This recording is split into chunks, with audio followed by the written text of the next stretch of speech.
Good morning and welcome to this brand new episode of the SilmFilm project. After a one episode hiatus, I am your co-host Dave Kale, back again. Fortunately, my son Wally is upright and feeling perfectly fine, so I should manage to stick around for most of this episode, hopefully. That's good. Which is exciting because I was going to say, and Dave, and that never goes away. I just had to cancel a class earlier this week because my 15-year-old son was sick. So, get used to this phenomenon. Yes, I'm starting to realize that this is going to be the state of my life from here on out. It's a constant state of siege. Exactly. Yep. That's not going to change. Well, at least they're pretty fun. Exactly. Yeah, no, it's not that there aren't rewards, absolutely. Sorry, but here I interrupted the intro, but yeah, it's that's how our intros usually go. So, but anyway, so here we are. We've made it. We've successfully started on time, half an hour late, like usual. And we have an exciting episode. We have 4 script outlines that we'll probably get about halfway through. And we're also going to start teeing up casting and a few other things like music and costumes and stuff. And of course, the elephant in the room is the latest rumors about the Adventures of Young Aragorn series that Amazon Studios is cooking up for us. So, without further ado, let me introduce my co-hosts, as always, are Corey Olson, the Tolkien Professor, and Trish Lambert, the Tolkien Maven. And as we've been doing the last few episodes, we're joined by our special guests, Nick and Marie, who are heading up all of the screenwriting activities. They're the poor suffering individuals that we harangue about the scripts. That's right. So, good morning, all of you. Yeah, glad you guys could join us. Yeah, no, this is exciting. I am really pumped to go over the outlines from today's scripts, the outlines of the scripts for today. These episodes are really, the heart of the whole show. I mean, we're going to be, the whole season. We're looking at, from the doom of Mandos through the mortal wounding of Feanor at the end of episode 10. There's some obviously this is, as I say, really, in my eyes, the heart of the action of the entire season, and some really, really great stuff in here. One thing I want to say from the top, I was actually misting up on a couple of occasions reading some of these outlines. I have to tell you, there's some really good stuff here, and I'm a big fan. Are you going to be in danger during the course of our discussion? We'll see. Mission accomplished. Yeah, it was great. I absolutely loved it. So, great stuff. Looking forward to going through this and talking about the stuff. We should, however, begin with everyone is wanting to talk about the new. We finally have news about the Amazon series and some discussions about where they're going to begin, which is right exactly where we've been predicting they're going to begin from the beginning. I've been saying, how long ago did I say? Months ago, I said, I predicted that the first episode would be Estelle discovers his true name and lineage, and that's still kind of exactly what it looks like they're going to be going towards. So I've been feeling a little smug about my prediction, and of course Trish and Dave and I have been reminiscing to when we started kind of talking and joking about wouldn't it be great to have a TV series on the adventures of young Aragorn way back in Riddles in the Dark. Pretty sure it was Riddles in the Dark season 3. I think that's when I think it was because it was in the context of what is Peter Jackson going to do something else next, and there were sort of the leaks, discussions or allusions to the idea that he wanted to do some kind of bridge film between The Hobbit and The Lord of the Rings, and everyone was like, what could that be? And that I think it was in that context. Dave and I, it seems like we talked about a bridge. Somebody go back and listen to all seasons, okay, of Riddles in the Dark and tell us. It seemed like it was early. I thought it was season 3. Then when Dave brought up the fact that we started talking about bridge films, it seems like we were talking about bridge films pretty early in the series. But anyway, Maybe, at some point in Rebels in the Dark, we Trish, became enamored when did the bridge film thing come up? Because I don't remember. I might be misremembering it, but I thought that discussion began sort of before the official "we're making 3 movies" decision. It may well be. Marielle is also remembering that it's sure. Exactly. It was a long time ago. Marielle is also thinking that we first talked about it in season 1. Didn't we? Yeah. Weren't we pleased with our senses of humor when we brought that up? Oh yeah, no, that was a running joke. Absolutely, yeah. No. It was, yeah. In fact, because I remember when we started SilmFilm, I think some of us said, "Oh, and now we can do Adventures of Young Aragorn! Yay!" As exactly. Part of SilmFilm. We're finally going to get around to it. Yeah, exactly. And so, yeah, no, I agree clearly. Clearly, they, they must have been listening, obviously. My pet theory is that somebody is definitely a listener, and they're just not giving us any credit. They're just I understand, right? Yeah, they're like, why should we hire these people as consultants when we can just watch their show and get it all for free, right? So it makes perfect sense. Right. Yeah, makes perfect sense. Thorongil, the Legendary Journeys. That's it, Robert. That's exactly the plan. So another reason not to do that. Just saying. Yeah. So anyway, I think it's to me it's entirely sensible. You can the history pre Aragorn story, right? I mean, if you wanted to get back into the like Second Age Rings of Power stuff, I mean, there's enough. Even so, like, the first, the thing that we have to reiterate, there is no evidence that there's been any give or will be in the near future any give on the Silmarillion material, the Silmarillion rights.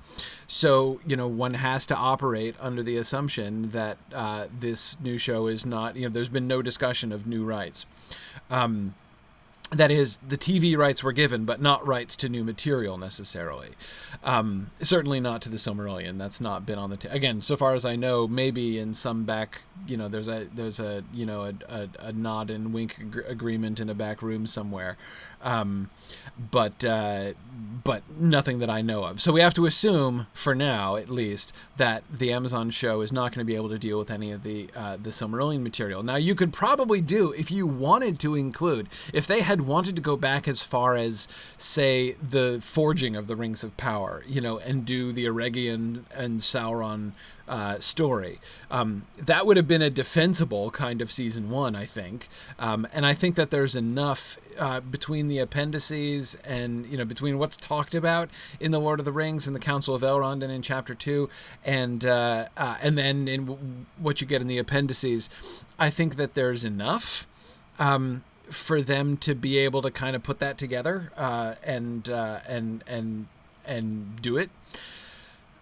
But there's a big gap in between, that fairly exciting sequence at the forging of the Rings of Power, and then later on. So to me, it always made most sense, if they're wanting to do like a continuous story, to start with the Adventures of Young Aragorn, because that gives you a lot of opportunity to tie together a whole bunch of things there. To introduce the major players as far as many of the people, but even when you're not introducing people because it's too early, some of the people in question won't even be born yet. But nevertheless, it still gives you a good opportunity to introduce like Gondor and Rohan and Eregion and the story and the situation in the north and Bree and everything. There's lots and lots of stuff that it gives you, and Gandalf, right? The Gandalf meeting and the hunt for Gollum, and there's all kinds of things that gets involved there. Now, Robert is talking about the history of Galadriel material, and it is interesting, Robert. I wonder, and I don't know this for sure. I mean, as far as I know, still they're kind of keeping a lid on the exact terms of the rights agreement that they made. Has permission to use any of the Unfinished Tales stuff been granted as part of the rights deal? Not that I know of. I don't think so, but All I know is that the Silmarillion hasn't been given. Might they have negotiated for some of the sort of comparatively minor stuff, like, Unfinished Tales? Maybe. I don't know. I can't. I mean, look, we know for a fact that, that Peter Jackson was not supposed to use any of the Unfinished Tales stuff. I don't know for a fact. I suppose still, and I would operate under the assumption that he can't use Unfinished Tales, but I don't know that for sure, like, because it's a new rights agreement, right? We knew the terms of the old rights agreement, the movie rights agreement that Tolkien sold in his lifetime. We don't know that yet the terms of the new TV rights agreement that Amazon negotiated. So it's conceivable. I don't know how likely it is, but it's conceivable. Anyway, so yeah, I don't know. I mean, what do you guys think? So my main question, again, this is where I suspected they were going to begin all the way along. My real question is, where do you think the first season's going to end? Like, what's the first story that they're going to tell? They could go from episode 1 of season 1 at, Estelle learns his true identity to season finale episode, the battle at Pelargir and Thorongil walking away into the south. Yeah, but if they've got 5 seasons locked in, that's a lot of ground that they cover in just one season. Yeah, exactly. And I could see them doing. Let's see, what are we doing? He discovers who he is in the first episode, is what we're saying? Well, yeah, that's my guess. I mean, it could be younger. I mean, they could do just like we did in The Frame, right? And open episode 1 with the death of Arathorn and, the flight of Gilrain to Rivendell. But basically, I don't think there's going to be much difference if they do that. Because if they do that, no. I mean, what happens to literally nothing happens to Aragorn for his first 20 years, apart from the possibility of meeting Bilbo on the way through, right? When he was an adolescent. They'll do a lot of fanfic. When does he serve Theoden? Is it before Pelargir or after? Yeah, before. It's on his way down, I think. Yeah. So there might be that. It seems like there's going to be a lot of fan fiction. It cracked me up, side thing. I think it was to an answer of one of your tweets. I can't remember. Somebody goes, as a dialogue for Aragorn, "Oh, thank God my name's not really Estelle." Yes. that was Joe Hoffman. Yeah. or maybe it was Tom Hillman, actually. Yeah, no, exactly. I think it's Tom. Yeah, I think it was Tom. Yeah, it was Tom. Yeah, that was funny. Yeah, but you're right. I mean, it seems to me like if they went all the way in Thorongil, they're burning up some really, rich story material if they do that in the first season. Yeah, and I can see the end of the 5th season being Pelargir, maybe. Conceivably, right? The real question, I think, is how much do they want to... So, like, what's the focus, right? If this is really going to be an Adventures of Young Aragorn season, like, so this season is going to be, like, about Aragorn's development arc, and it's going to be focused on him, then that's one thing. And then you could kind of get further in that. But if their plan instead is to use Aragorn as sort of the central figure in order to bring up and to bring out, lots of different plots and stories from around Middle-earth in this time as the shadow is growing and the war is coming, then there will be lots of other stories and of which, Aragorn will be a comparatively, would be a sort of a comparatively incidental figure, right? Well, then I hate to go back to this, and I don't necessarily mean the Adventures of Young Hercules, but, the Hercules series was kind of like that, where Hercules, like, wandered around, and then, each show, or maybe a couple shows, would be a local story of some sort, of that place where he was. Right. I could kind of see a variation of that being the case. The difference, though, the difference that I would see, and of course this is that's exactly the kind of thing that we were originally talking about like 5 years ago when we first made the jokes about the Adventures of the Young Aragorn show, because that's what we were imagining, right? We were imagining, Aragorn traveling about through Eriador and Middle-earth, not as a sort of epic storytelling story arc kind of show, but as just an ongoing episodic, could carry on for 20 seasons kind of thing, where he has one, adventure after another and different encounters and things. This, though, seems to be more in the epic storytelling mode, right? So that we're moving a larger plot towards a very definite destination. Yeah, true. I think the last story of whatever the series is, this is impossible, and they're not going to do this, but I think it'd be awesome. he goes into the he's a ranger, you know, he's incognito. He goes into the Prancing Pony, orders a beer, goes and sits in a corner, lights his pipe, and 4 hobbits walk in the door. Right, exactly. Goes in the corner and lights his pipe. Actually, don't even have the hobbits walking, just have him sitting there in the corner. Just have him sitting there, right? Oh wait, wait. I'm good. Yeah, no, that's neat. Dave, I really liked your idea that they should do the story of the Battle of Azanulbazar. Yes. I think that yes. that is an awesome I don't care. I don't even care how they get there or what kind of weird story gymnastics they have to do to force it. Oh, I totally agree. I just want it. I mean, of course, it's way out of chronology, right? Because, I mean, the Battle of Aragorn, like the Battle of 5 Armies happens when Aragorn's 12. So we'd have to, totally change the chronology. A dwarf could tell them the story, and we could do it all in flashback. But you're right. Having that captured on film, I think, is a must. We got to do it. It would be really cool. I mean, yeah, it would be hard. Like, what you'd have to be willing to do in order to do that is to play fast and loose with the 70 years, right? The 70 years, I'm thinking Bilbo's 70 years.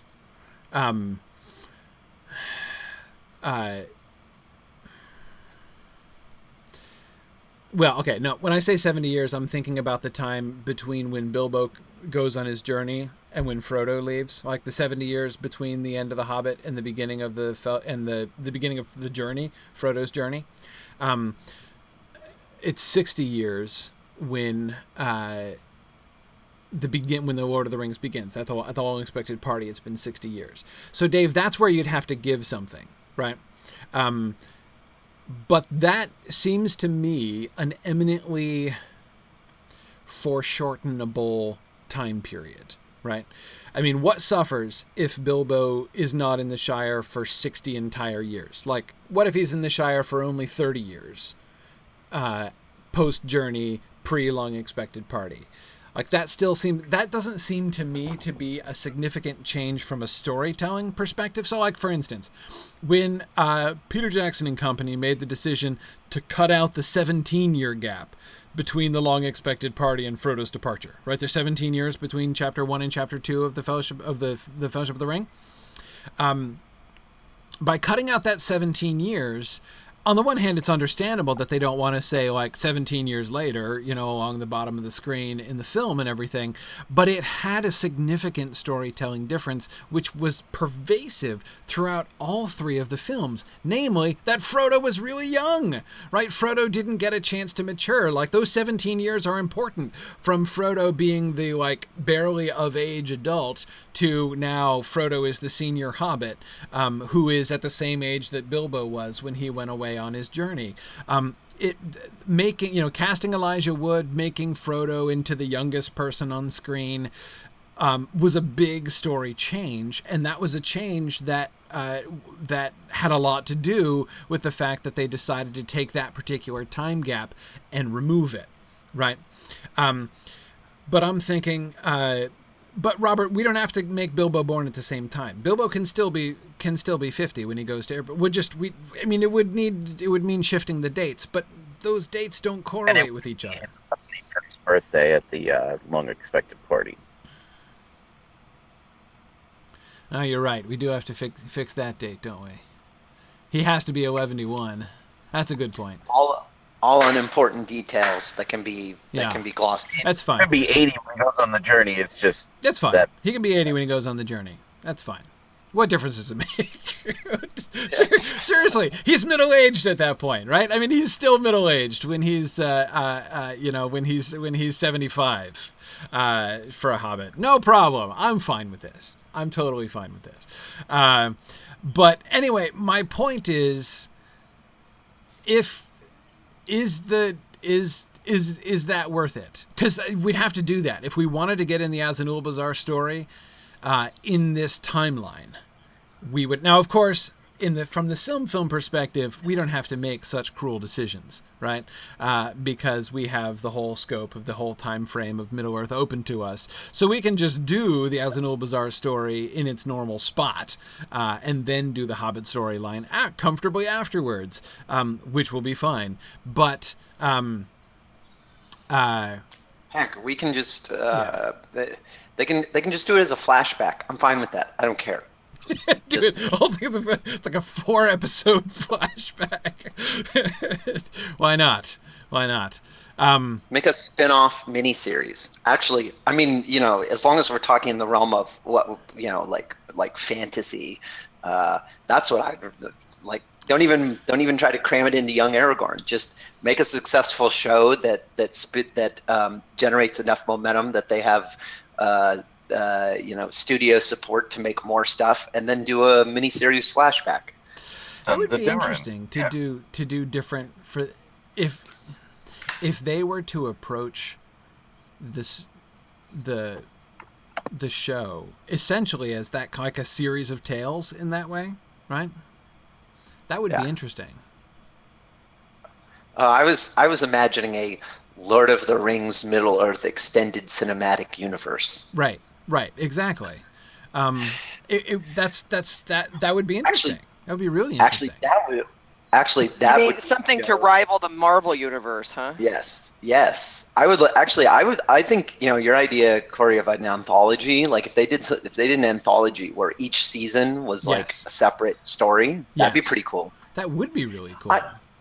I honestly, I'm gonna express a slightly contrarian opinion.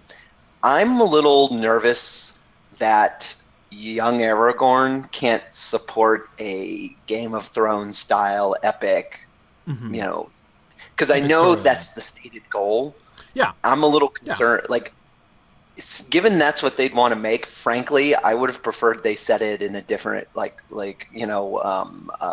back during like the Kinstrife or something. Some earlier period in Gondor history where there was a lot of political stuff going on. Well, I don't think they need. I mean, they can have an epic storytelling without politics. I mean, all apologies to George R.R. Martin. You can do epic storytelling without being obsessed with politics. I mean, I agree. Certainly, the time of the kinslaying would be one of the most George R.R. Martin-esque moments, to tell. But no, I mean, I think that they can do. Again, to me, the question, especially in season 1 of the show, is just because you're right. It's not like if this is just the coming of age of young Aragorn, that's not in itself going to be enough to carry you through. But Aragorn goes everywhere, right? Aragorn's involved. Once Aragorn hits the road, right? There's no story that happens in Middle Earth that he can't be a part of, right? Because he's everywhere. True. That's true. And if they go the route of making a really well done epic but swashbuckling type show that has Aragorn on the road having lots of awesome adventures, if he goes out east and we get to see the east of Middle Earth, I'm all in. Yeah, I mean, I think they should do that. I mean, we know he does, right? Let's see, like the season of Aragorn's adventures where the stars are strange, right? You want to talk about blank slate? That's literally all that we know, that he's been to the Southern Hemisphere, right? Okay, so Aragorn in the Southern Hemisphere, what happens there? Like, what if they go that route and they're like, this entire next season Aragorn will be in the South or something. Yeah, they could easily do that. That'd be awesome. They could do a whole season of that stuff after Pelargir. And here's the really cool thing, right? Think of the potential payoff of that. Not only can you get some really cool stuff, which you have absolute license to make up whatever you want almost, because there's no kind of textual precedent for it other than that it happened. So, but we don't know anything. But think of the payoff when it comes to the War of the Ring, right? When we get these Southron armies coming up with like dudes that we would know and recognize, that Aragorn would so when Aragorn leads the army of the dead down to Pelargir, it would be like old antagonists that he interacted with and that we met during the Southron season, I mean, that would be so cool. no more faceless corsairs and senseless Southrons, right? It would just be like everybody, like the dudes riding the Mumakil, everybody. We'd know them, right? We'd know the cultures, we'd know the peoples, we'd know characters. There would be, again, him clashing with old antagonists. With an old friend. Yes, there'd be meeting old friends on the battlefield on the opposite side. Absolutely. Really, really cool stuff. That could be really, not only could it be really great in itself, but it could have some really awesome payoff later on down the road. Yep. Which this whole thing's making me sad now, because I remember this is how excited we were about the Hobbit films. Yes, it's just Let's not. remember, Dave. Just remember. That is what the Silmarillion, the Silmarillion film project is the flame that has leapt up from the ashes of the Hobbit films, right? Our disappointment in the actual execution of the Hobbit films is what inspired the entire idea of the Silmarillion film project. So it doesn't matter. Remember, it doesn't matter. If they do a terrible job and they don't fulfill any of the promise of these things that we're foreseeing, that's okay, because we will still have the opportunity to do it properly ourselves. So it'll all be good. And 100 years from now, when the rights do get released, someone will comb through all of our notes. That's right. The day that, when the Silmarillion I wonder if there have been any actual gambling odds set. Probably not, right? Vegas is probably not particularly interested in this question. But I would be interested to see the betting line on when the Silmarillion film rights will be released, TV or film rights.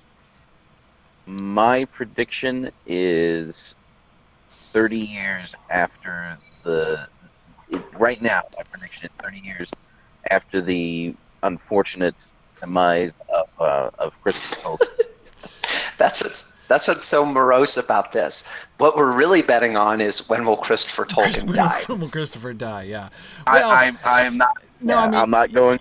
You have to accept that as the start date, right? I mean, the betting line is not how many years from now. The betting line is how many years, like how long after the death of Christopher Tolkien. It's not like he's 40 years old and we're right. You know what I mean? But I think 30 is way too long. I think the generations after Christopher are not anywhere near as invested as he is. I think it's like 5 years. Okay. And there are many who think that, like, the contract for the film rights will be, like, in the pile of papers right under the death certificate, too. So, it may already be drawn up and in a safe deposit box someplace. There are people speculating about that. How old is Christopher Tolkien now? 92, 93. 91. Yeah, he's in his early 90s. Yeah. I remember. Gotta start thinking he's got a ring. He's got a ring, yeah. That's right.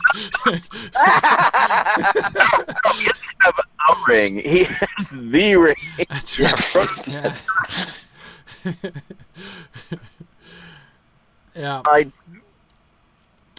Well, it's especially, I mean, it's like a really good irony, right? But it's really almost funny, because I mean it's funny in a good way, right?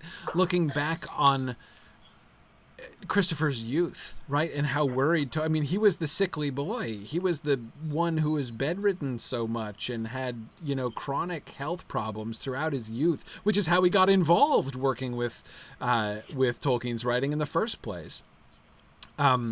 So yeah, that just the very idea that Tolkien's youngest, invalid child is now in his early 90s, like it's like one of those things that lots of people sort of ask, if I could go back and talk to Tolkien, what would I ask him? Well, like, that's probably one of the number one things that would be on my list of, like, things that I could, like, if I could go back and talk to Tolkien, what things would I want to tell him, right? One of the things I would want to tell him is, dude, Christopher's going to live into his 90s, right? Like, that's a huge deal. That was a major upset, certainly. There's a lot of anxiety in Tolkien's middle years over Christopher's health. And then would he survive the war and everything else? So yeah, I mean,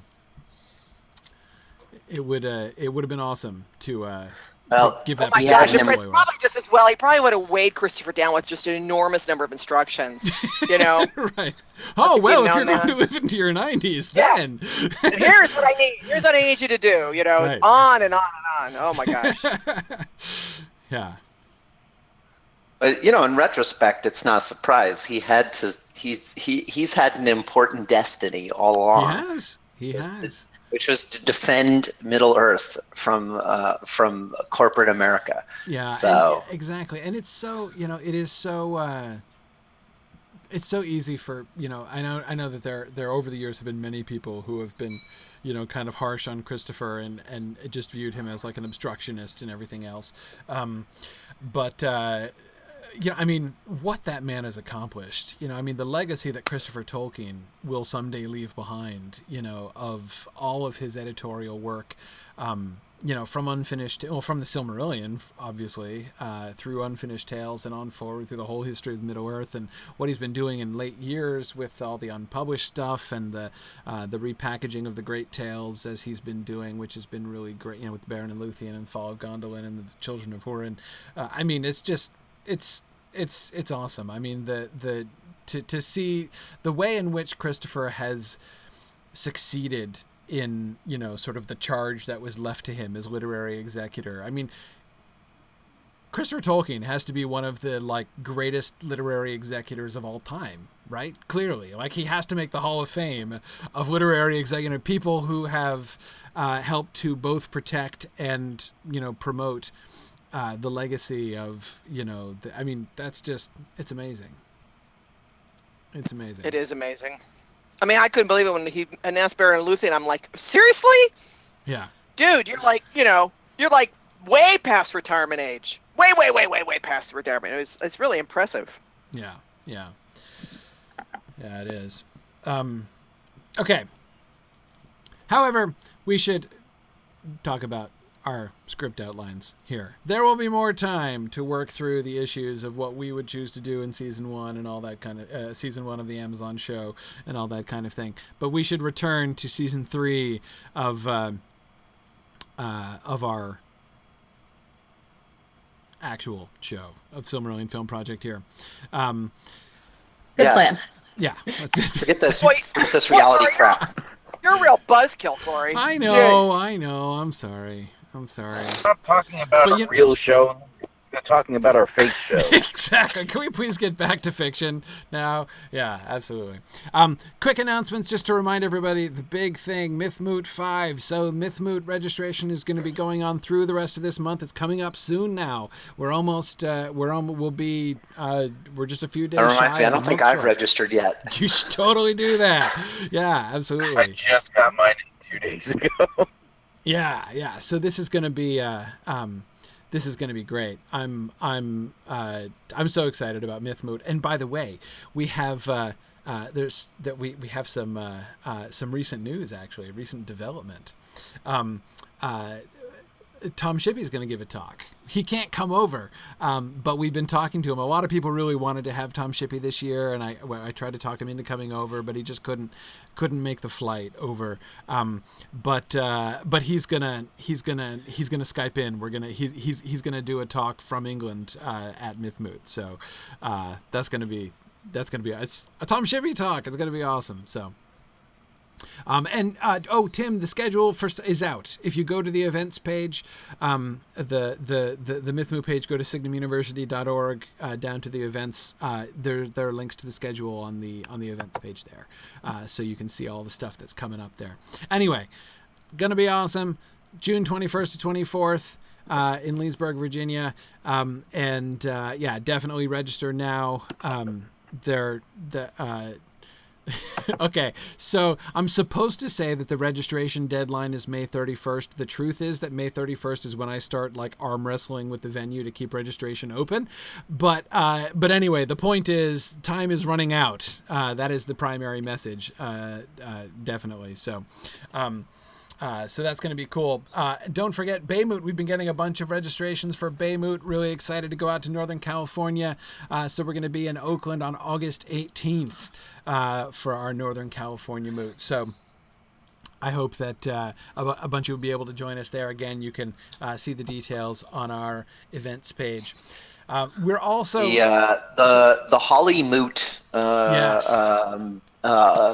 Organizers are having a little powwow this weekend. Yes, yeah. There's been a lot of big talk there in Southern California. It's been really great to see that stuff coming together. The organizers are doing a great job. So they did connect with you, Dave?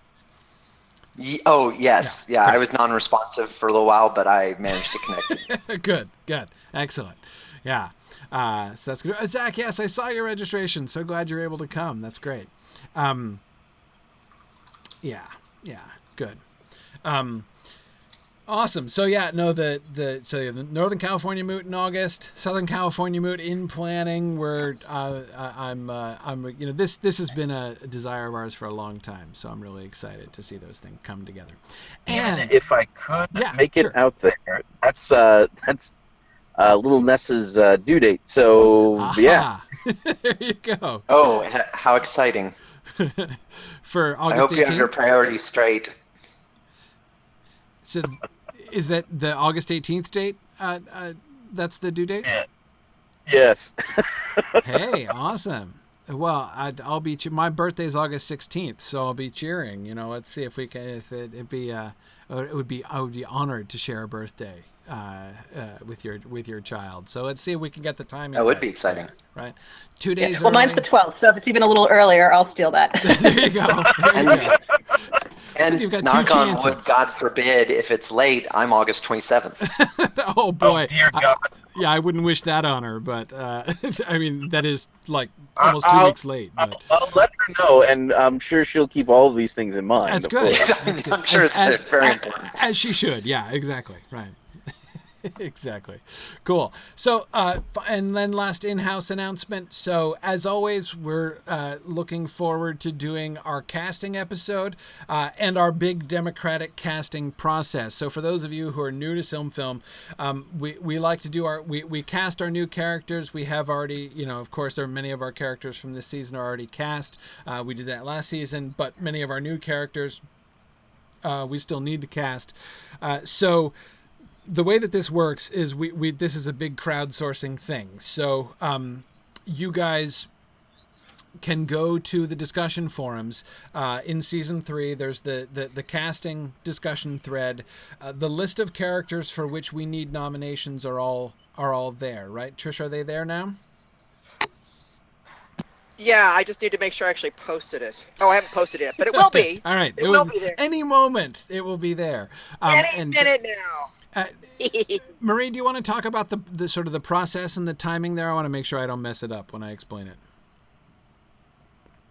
Okay, so obviously we need nominations first, so we need to get as many characters and actors as we can between now and when we finish up all the rest of the postseason stuff, and we'll announce when we're going to close the nominations and open voting.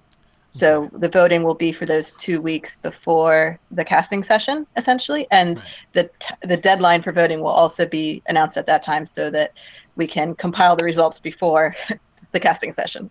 Yeah, great. So right now we're opening nominations. And Marie, talk a little bit about what a nomination consists of. So if somebody wants to nominate an actor or actress, what do they do? Okay, so the main requirement is that only actors who are currently alive are eligible to be nominated, and they must have an IMDb webpage, so it can't just be random people who are not professional actors. My uncle would be great as the right. So that's the restriction. So as long as they are alive and have an IMDb page, then they're eligible and have not already been cast in the project, I suppose is the third thing. What you need to do is to post their name, their age, their height, a photo of them, up to 3 photos, but no more than that, and a link to their IMDb page, as well as a brief description of why you think this actor would be appropriate for that role. So some character traits that match would be a good idea to convince other people of your choice. Yeah, because it is not just putting in a nomination, but really kind of making a pitch for that person, right? Because you want people to vote for. Yes. That. Yes. Yeah. Okay. Yeah. So, and we would like at least 3 nominations for every character who needs to be cast. Mm-hmm. Hey, Marie, if you get a chance, would you actually enter a thread with all that information in it, and I'll make sure it sticks to the top so people will see that. Sure. Yeah, I'll just steal it from the season 2 casting instructions. Okay, and I made a note to say also do your best to think ahead as far as who we will need to cast in the future. So just in case it's like, don't go all in this season and then be all bummed because the perfect role for a guy that's already been cast. Oh, and also check back in previous seasons to see who's already been cast. Right. Yes. We definitely will want to review those. In fact, it might be ideal to have a sort of a summary list that we could post somewhere so that people can see that. There is a summary list in the casting forum and in the general section, but I could repost it in the nominations thread if that helps people. Or the other thing you could just do is just link it, do a hyperlink to that thread. Yeah. Right. Something to let people know how to check if someone has already been nominated or already been cast. Sorry. Exactly.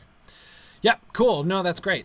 And yeah, it's true. Aren't there still like a handful of actors that we've been waiting on, right? Because we were talking about them before, but we were like, no, this person would be perfect for.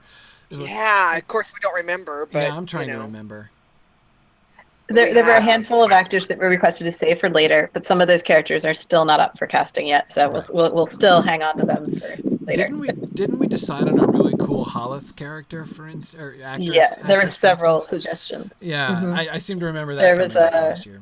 There's an actress on Vikings who had a lot of martial arts experience that we thought would be appropriate for Haleth, probably. Right, yeah. Or at least more appropriate for Haleth than to waste on Celebrian, which is who I think yes, should exactly right. Right, that's right. Yeah. Essentially, any female actress who was in any way action-oriented was suggested as a good pick for Haleth. So Right. Well, and as I recall, we cast like half the cast of Vikings last year. That seemed to come up a lot. So, yeah. Okay, cool. All right, so yeah, excellent. So we'll be so phase 1 of the casting process has now officially begun as nominations are open for season 3 characters, and the list of new characters are there. So awesome. Okay, did we ever cast? Because we did cast Beleg and Mablung last year, didn't we? Yes, they have already been cast. That's what I thought. Okay, cool. I'm just myself trying to cast back and remember which people of the major characters from this season we already had cast. Okay, cool. Yeah, so we have about a month for nominations, roughly. Great. But we'll announce the date when they close before they close. Right. Excellent. Okay, very good. So, hey, I have an idea. Let's move on and talk about episode 7. So, episode 7 is the Doom of Mandos episode. And Marie and Nick, what did you guys want to emphasize about this one? Like particular questions or thoughts you guys had about this? There are totally no Thor Ragnarok references in this episode of any kind. Of any kind, yeah. Any similarity to Thor Ragnarok is purely in the mind. Purely coincidental. Yes. Yep. For the record, I had not yet seen Thor Ragnarok when we went over the script outline for this. So I personally did not put that in there. But having seen it since then, looking back, I'm like, yeah, I could see how people would consider this completely ripped off of the plotline of essentially, Thor Ragnarok. like when we were working out like the climax of the Círdan plotline for that episode, I said, hey, here's how I think this should go down. And went into this long explanation. Everybody's like, yeah, that sounds awesome. And then 3 days later, I sat down and watched Thor Ragnarok for like the 3rd time that my wife and I had seen it. And went, oh, no. A little bit too much like fighting Fenrir on the Bifrost, was it? Yeah. it's a little bit like that, but it's not Yeah. it's not 100% that. Anyway, um, but one of a few of the things that we wanted to do is we wanted to really give Finarfin some good screen time in this Yes. episode. Yes. Because we realized that we really hadn't done that at any time previously, and since this was the last time we were really going to see him, we really had to kind of see this episode through his eyes, which was difficult considering that he wasn't a major player during the beginning of the episode necessarily. I really liked that. Was my favorite element of episode 7. I loved how that worked out, actually. Having it's in some ways it's a really gutsy decision to have the Doom of Mandos episode not be Feanor centric, right? Which is the sort of obvious temptation.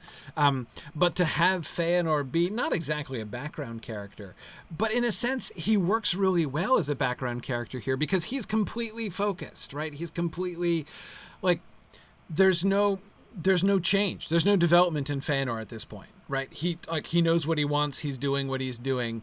The real drama is in Fingolfin and Finarfin, right? And what are they going to do? And are they going to go? That Feanor is going to keep going is a given, right?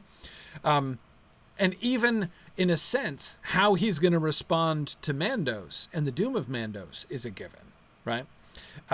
Even, I mean, it's gutsy. Like, you know, you might have the question of, like, is he going to have the nerve to, like, you know, talk back to Mandos, you know, when Mandos gives the Doom, but he does, right? You know, but what he says is not a shock. What he says follows from what he's maintaining the course.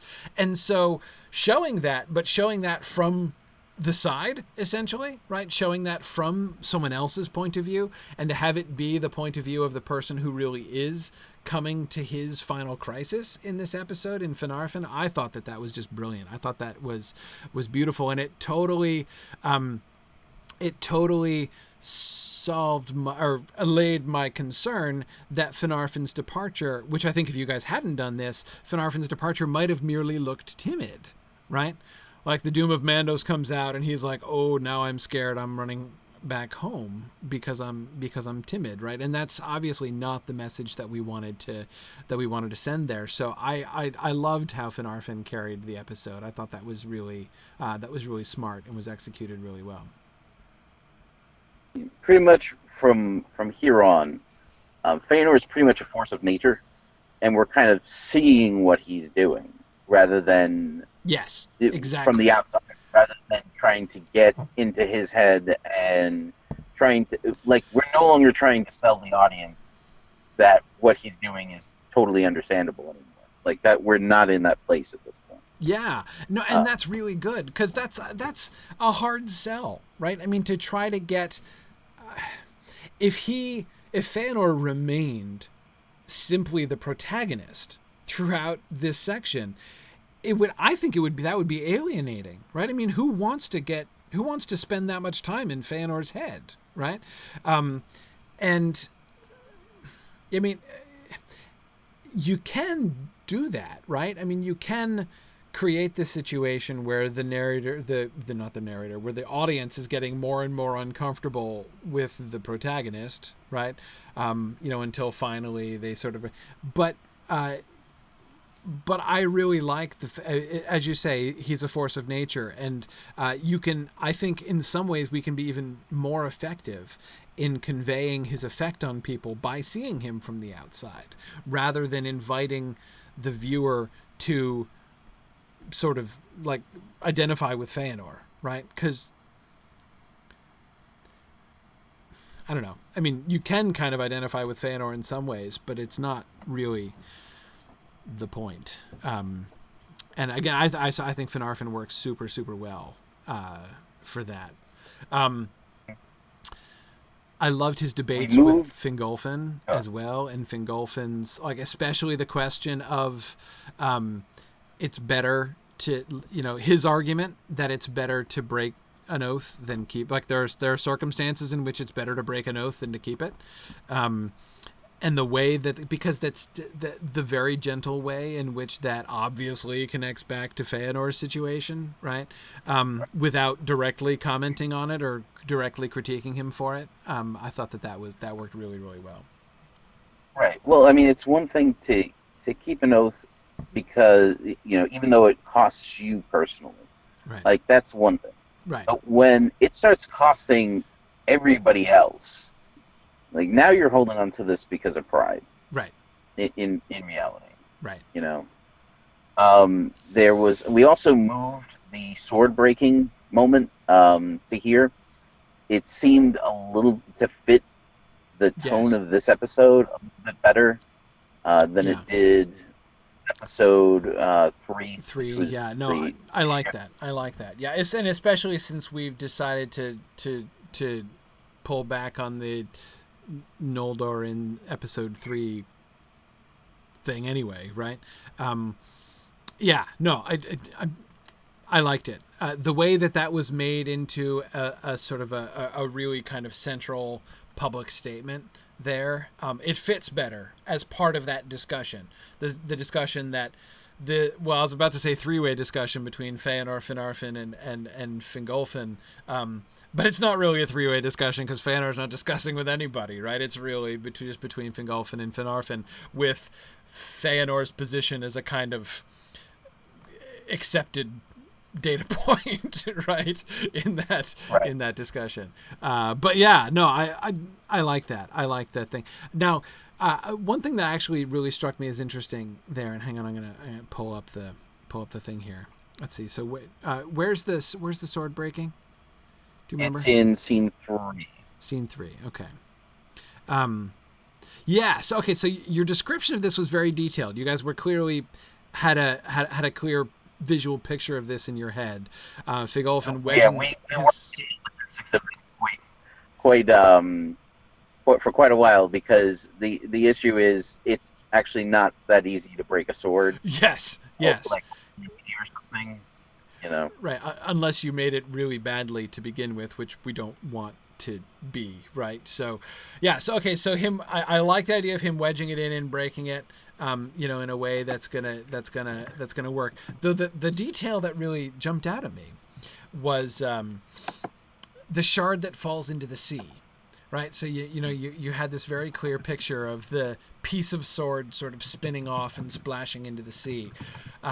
What were you guys thinking there? What were you going for with that particular? Because that seems like that kind of begs symbolic interpretation, right? So this idea did not originate with either of us. Okay.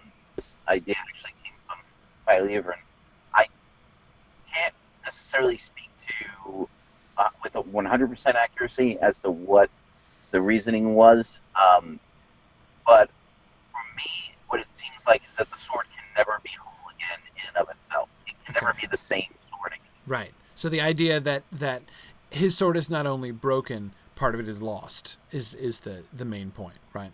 So it's not a connection with the sea. With the whole loss of innocence thing that goes with this Yeah. part of the story. Yeah. So he will reforge this later, but it won't be exactly the same, and that's okay. It'll be a different sword. So when it's not the same sword. Yeah. It has components that are the same, but it's not the same. Yes. Yep. And this is this. Yes. Yeah. No, that's great.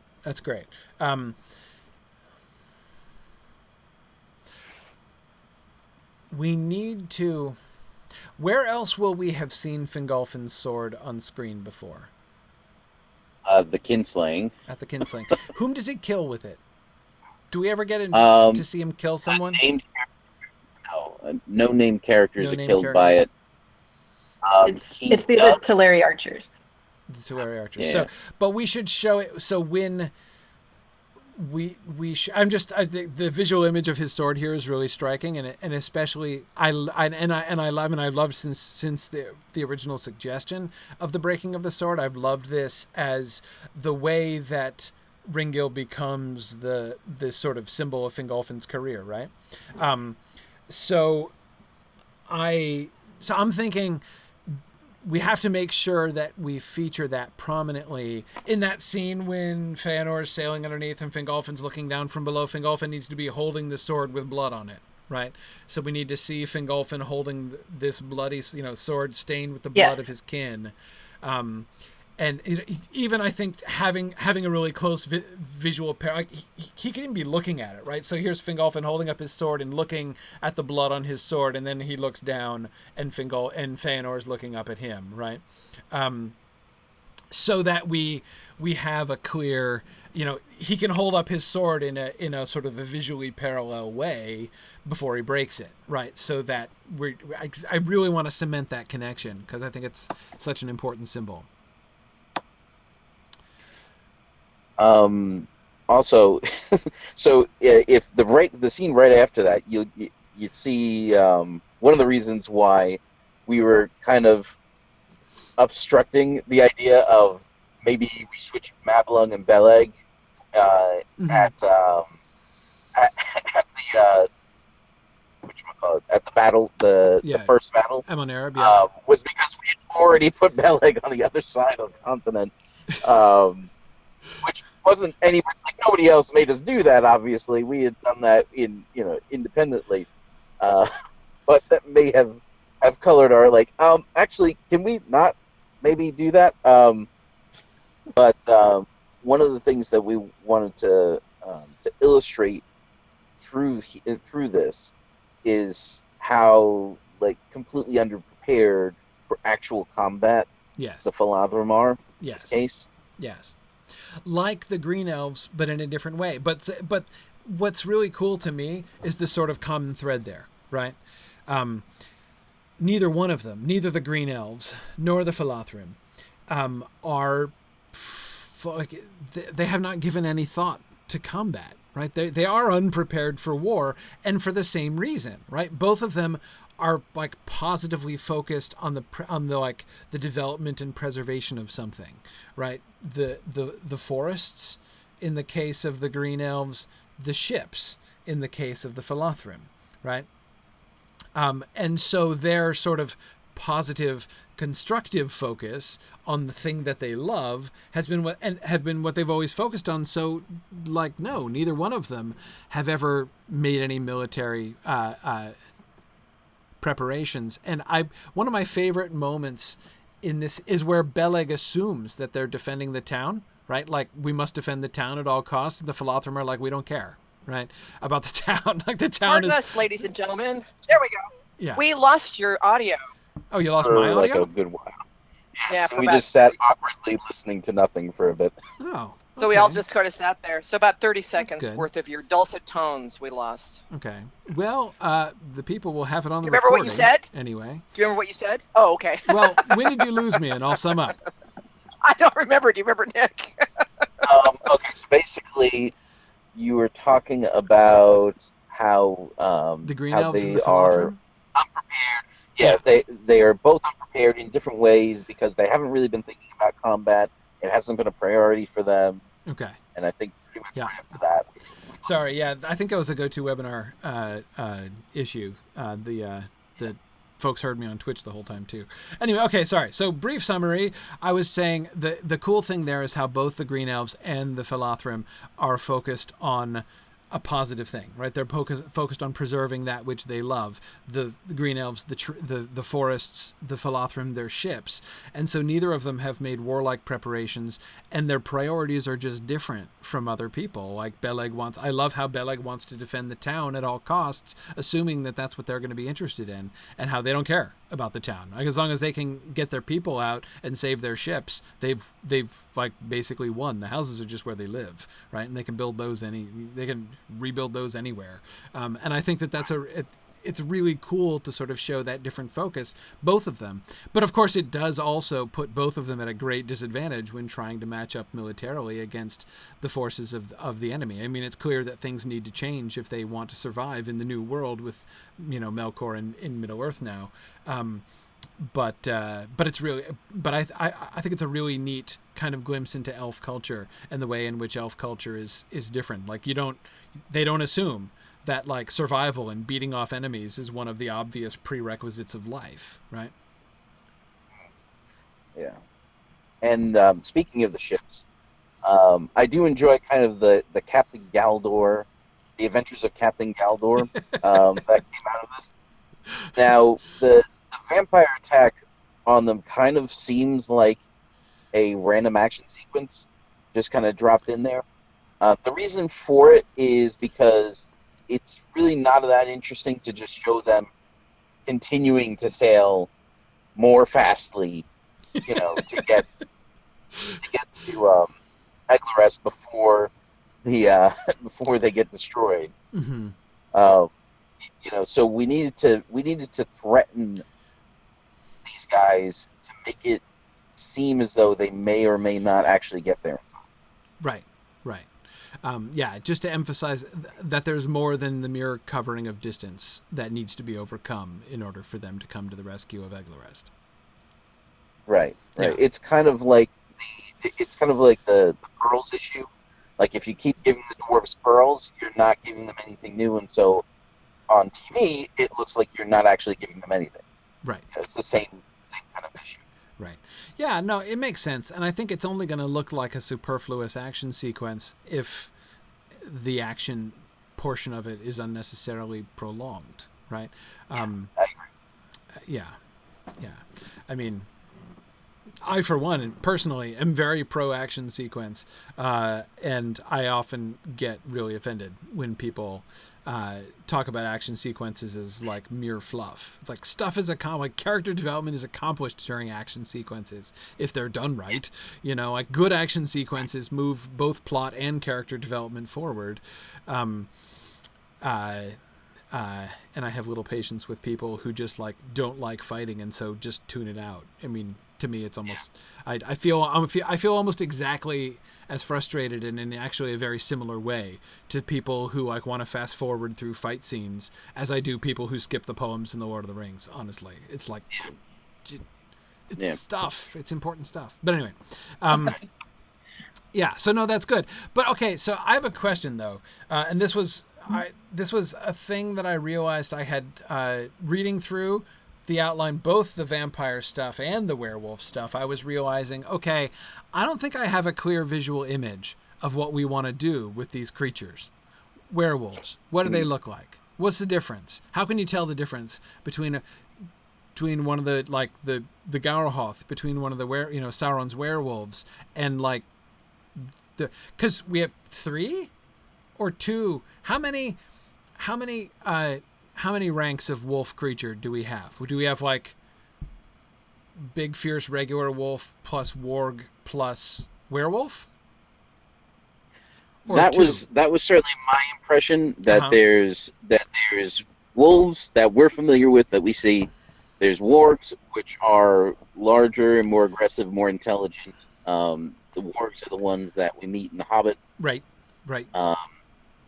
And then werewolves are a class above that because they have been imbued with higher spirits.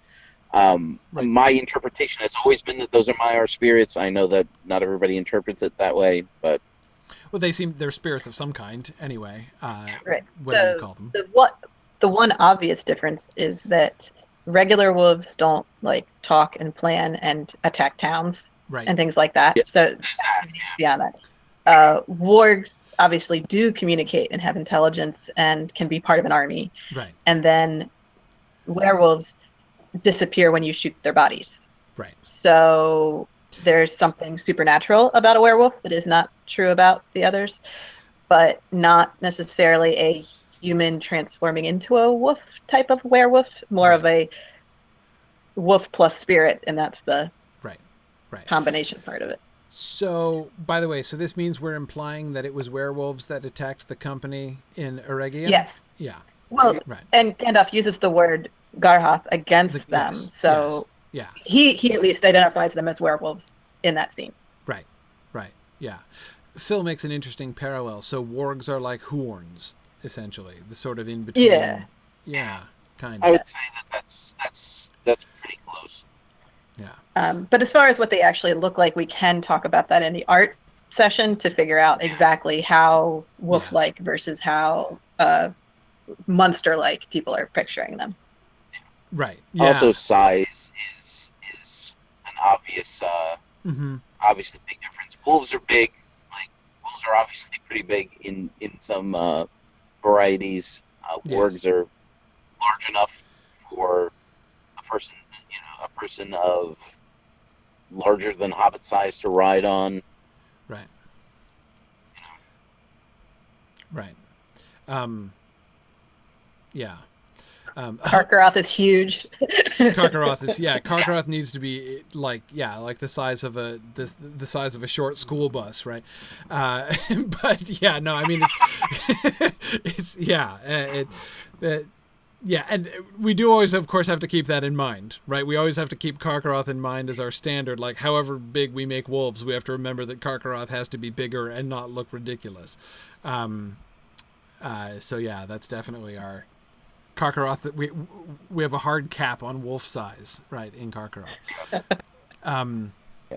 Okay, so all right, and so vampires too. Are we imagining any what we would call regular? So like we get the vampire bats in The Hobbit again, right?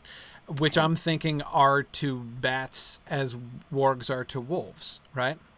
Right. But not Thuringwethel werewolf variety. So Thuringwethel is to the vampire bats of The Hobbit as the werewolves are to the wargs of The Hobbit, right?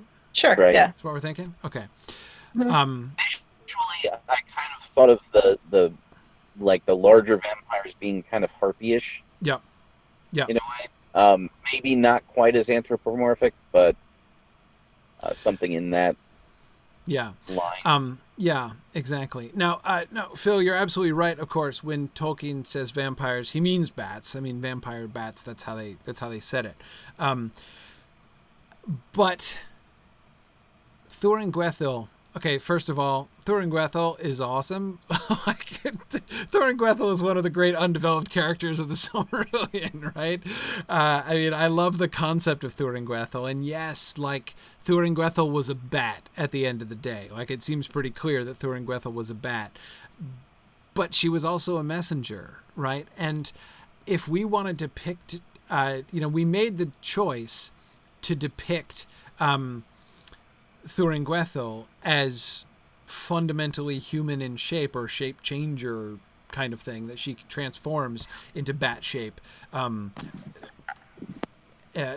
move. And I think having her, especially since we have Sauron and his team of like the chief monsters of the monster groups, right? Tevildo, Dragluin, Thuringwethel, it makes sense to have her, like she's like, the queen of the vampire bats, basically. Yeah, exactly, Phil. Another dark equivalent to Huon, in a sense. Yeah. But do we want her to be unique? Like, or are there others? Because if there are others, we've got to get rid of them somewhere. Because I guess we could imagine that they have survived somewhere in Middle-earth, but I don't think there are that many of them to start with. Yeah. Like of these shifter vampires. It's possible that there are, like you said, there are different gradations, of vampire bats, and at the very top you have these shifters, and there probably aren't that many of those. Right. I mean, I think it would be perfectly acceptable to have, just as we have Bulldog, right, who is like the prototype of the orcs, to have these the central named characters be Maiar spirits, who are essentially like the prototype of these, and so that all of them, and they could all be unique, so that all of the other werewolves are, they're copies of Draugluin, right? They're lesser copies of Draugluin, but Draugluin is unique. That there can be other vampire bats who are like, other vampires who are like, vampire, like bats who are significant and intelligent, and large, and maybe can change shape, possibly. I don't know. Like if we want to have a werewolf class, werewolf, vampire class, vampire, then like the big vampire bats, and then normal bats beneath them, if we wanted to do that same thing. But again, having those captains be totally unique seems to me a perfectly defensible practice. True. Yeah. Yeah, I agree, Marielle. They would be terrifying, but couldn't possibly stand up to eagles, the vampires. Yeah. Yes, agreed. Yeah. And that's kind of the point that we make in that scene too, is that the bats are scary. Like, the vampires that attack them are scary, and they're able to do damage, but they wouldn't stand up to like a concerted, concerted resistance. Right. Maybe we could even. I would also think that the vampires would be vulnerable. That is, they can get shot down, right? And I think they should be shot down early. And Marielle, you're exactly voicing the kind of uneasiness that I have been having in thinking about this. Melkor can't have an air force. Like, he does not have a functioning air force, and it's kind of a big deal that he doesn't. So if I would want to either make them extremely few, or, to have Thuringwethel be almost unique at the beginning, or we need to pointedly kill them off.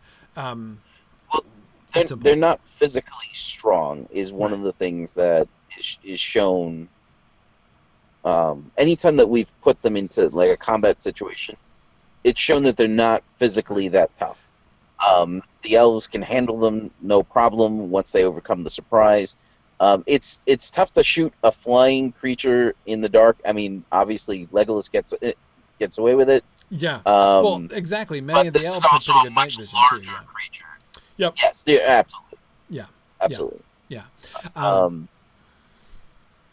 Yeah. Yeah. I agree. And bats also don't fly very high, right? I mean, as a rule. I checked. Do they? I checked. They've been found pretty high. Drat. Yeah, I thought the same. I was thinking the same thing when we were talking about this episode, and I went and looked it up. They can get pretty high. They don't. It doesn't happen often though. Right. Like, birds fly pretty high as a matter of course. Bats somehow manage to find themselves thousands of feet in the air randomly. Okay. Just caught in a thermal and can't get out. Okay. I have no idea. All I know is they've been found at pretty shocking heights. Right. Okay. But yeah, I would think that, though, that like really large, like warg scale bats, right, would be something that could be hunted very actively by the elves, during this next period, so that they could be quite rare. So that even so that Thuringwethel is, we can even say that she's the last of her kind by the time we get to the Baron and Luthien sequence. Yeah. So that all Melkor is left with after that are basically just sort of lesser bats who would be less useful. That's acceptable. Yeah. Okay. And we're getting to have eagles, so even if there are vampire messengers around, it doesn't mean he can send them wherever he wants to. Right. The eagles would be a pretty strong deterrent against getting a message through that area or doing any spying. I'm sort of is not going to spot Gondolin. Yeah, no, clearly not.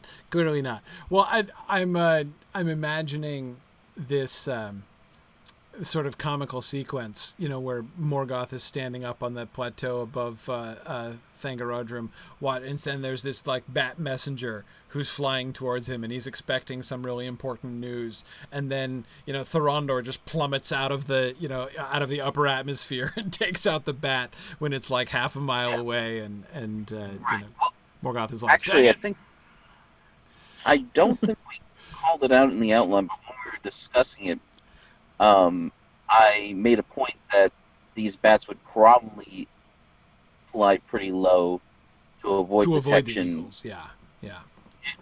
Right. Well, specifically to avoid detection, even in this case, because if they're flying low, it's going to be almost impossible for anybody to detect them before they get there.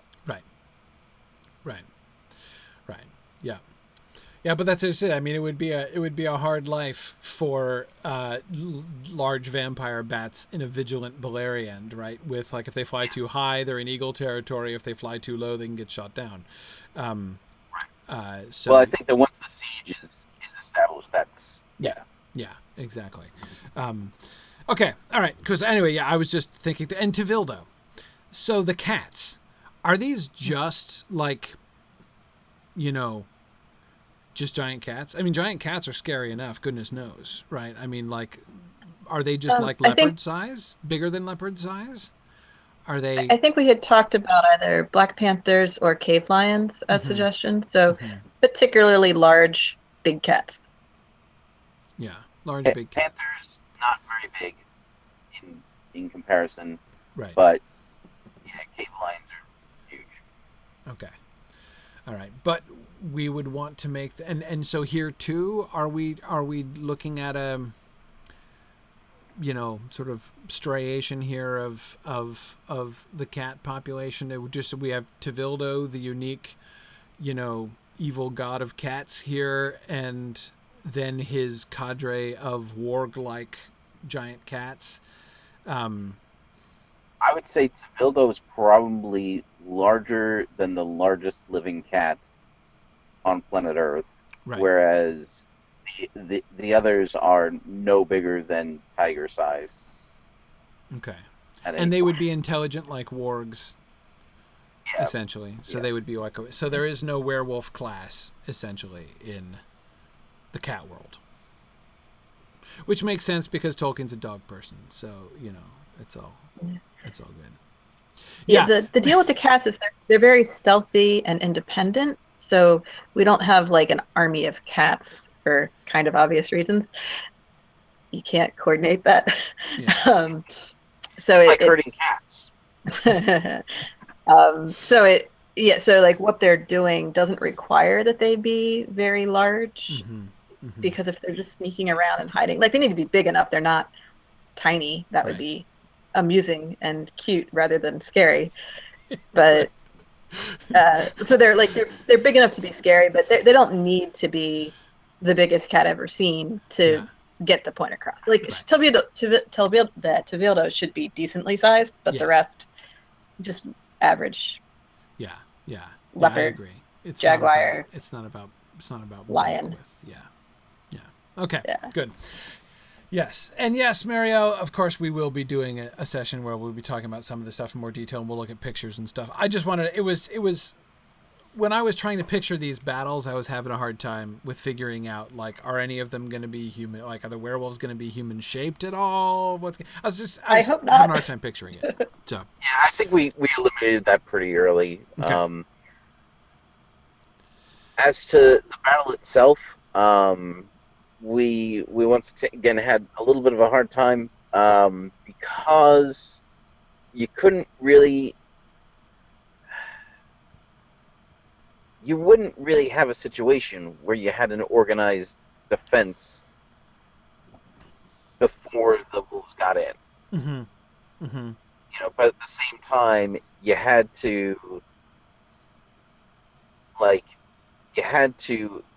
start a panic pretty quickly in order for I forget the entire reasons behind that, but so one of the things we did was have the wolves send individuals in ahead who immediately start a panic on purpose. I like the howling thing, right? That suddenly howls break out, not just in the distance, but all around them inside the town already, is really, because it's not a walled town, as you say. So like, there's nothing to keep them out.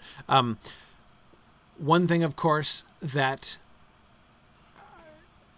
I sort of remembered, another really cool kind of payoff moment that we get is, of course, remember Beleg slaying all the wolves one by one and silently guarding the camp where Turin is being held, right? So we're going to get this really awesome Beleg shooting down wolves scene later on. So I would love to kind of sort of begin to anticipate that here, essentially, having Beleg shooting down wolves in the dark. But of course, he's not going to be able to protect the whole city. So, But yeah, Right. it's just like I was just making the Beleg and Wolves connection. Is like, okay, yeah, we're gonna get a scene on that later, so that's gonna be fun. So of course the big climax of the episode is the only thing that's actually in the book, which is the Doom of Mandos itself. Right. Right. Um, which we had to once again we had a situation where if we weren't careful we had the big event happen and then we spend a lot of time talking about it.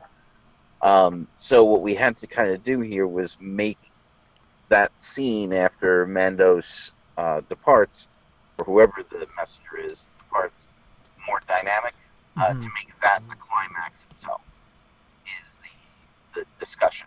You know, so by making that discussion more dynamic, where there are different people having different conversations off to the side of each other, you know, that's what increases the tension there. Right. Right. Yeah, no, I liked it. I liked how this really came to. I thought that you guys set up the discussions after the Doom of Mandos really well, with the discussions, you know, the debates that had been happening earlier on, and the tensions before. One of the other, and this will be my last point about episode 7. I would love to hear you talk a little bit about your choice of Finrod as the sort, because Finrod is kind of, in a sense, I mean, Finarfin, as you said, is sort of the center of the episode, but Finrod is his sort of primary focus, right? Finrod is the one he's trying to talk. He's the representative of those who kind of sort of agree with Finarfin but choose to stay, right? Yes. Yeah. Well, that's you pretty much answered that. Okay, so there that's is because the yeah, he's going to be leading them on from here, and so he has to have a reason why he does that. That doesn't seem out of character for him once we get to Balerion and see him. You know, once we see him over in Balerion, you kind of start to ask, why on earth did he come on this trip? Yeah. You know, it doesn't seem like his thing. So we wanted to kind of get into that a little bit. Yeah. Yeah. I did have one question for you. I know you're in general not a huge fan of flashbacks for several reasons, but would it be positive or negative to show Finrod's parting with Amarie in flashback in this episode to see what he's leaving behind in Valinor, or not? Well, it is hard that did we see her at all? Briefly, but we only saw Finrod briefly in season 2. Right. He was a very minor character. Yeah, yeah. I mean, I'm thinking though, episode 1 and 2, when they left, did we see her?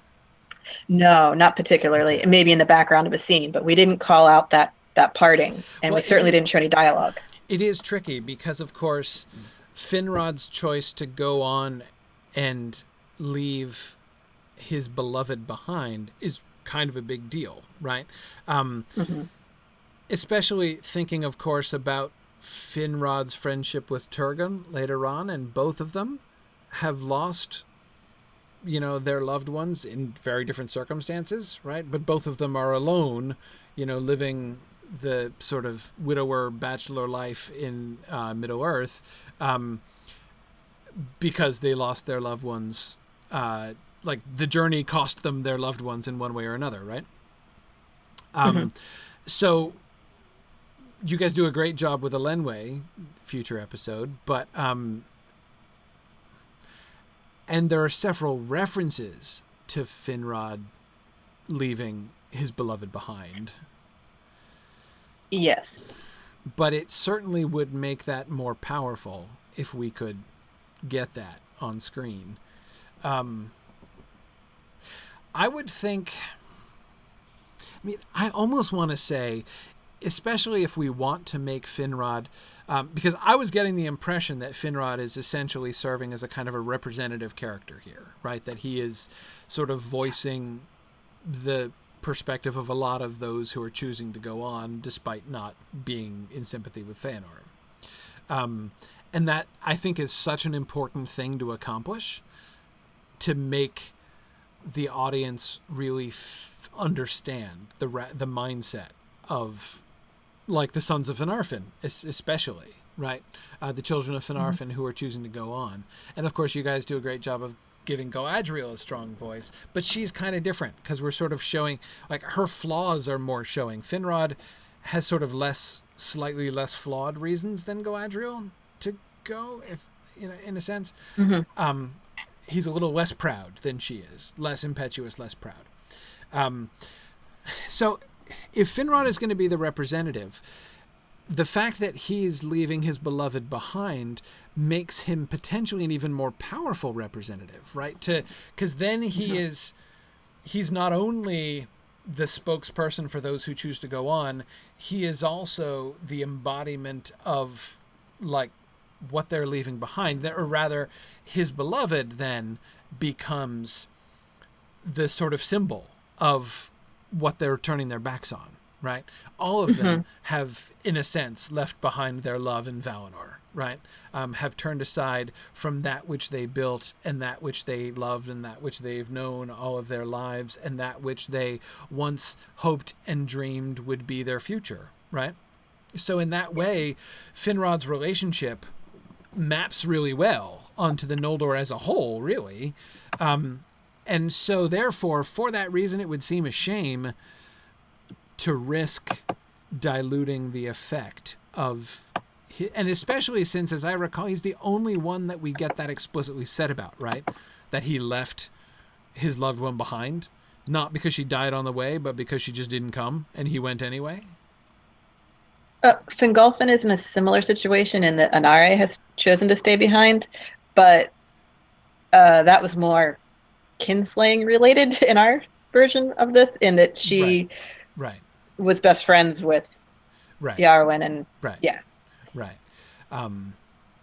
though in the published Silmarillion, Finrod is the only one that's this is the only story that makes into the published Silmarillion. The other non-existent wives are mentioned later as, they stayed in Valinor. Yes, exactly.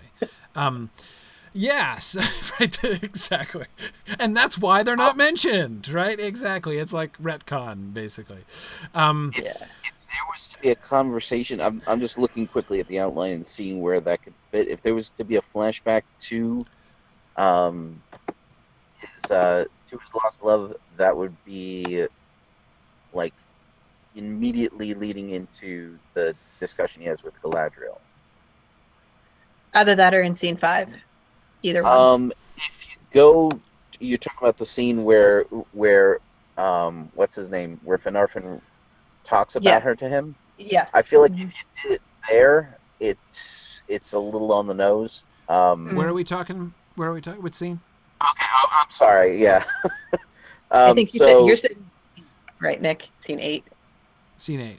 Yeah. Finrod and Galadriel. Right. Yeah. Right. So if you have that flashback there and Galadriel kind of breaks in on it, it makes it look like he's considering what his father just had said in a previous conversation, right? As opposed to it basically, if he immediately goes into a flashback, it kind of looks like that one line from Finarfin kind of like sparked almost like a PTSD flashback for him, which I don't think is... Okay, I have an idea about how a flashback could be done. So, I was reflecting earlier today that one of the things on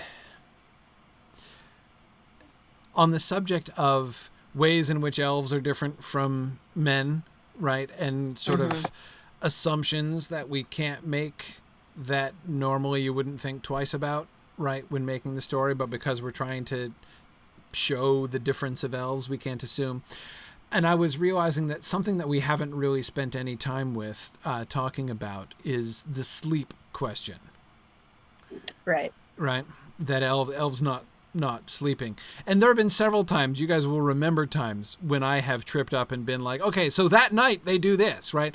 And even when I'm not forgetting that there's no sun and moon yet, still my automatic, my default is to still think of things in terms of a day-night cycle, even if the atmospheric light is not different, but to be thinking of it in terms of a waking sleeping cycle, right? Which the elves aren't going to have in the same way that humans have. Now, we don't, it's not like we need to spend obviously exposition time in talking about this, but I'm wondering if we could, so that whole walking in the dreaming world that they do, when elves, like walking in elvish dreams, that refreshes them like sleep, but isn't exactly sleep, that Legolas is described as doing in the Lord of the Rings.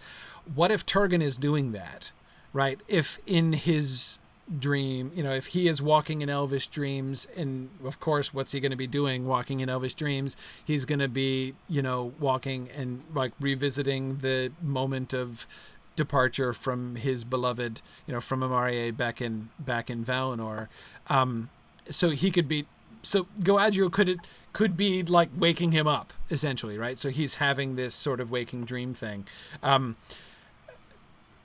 I don't know how to talk about it or how to introduce it, right?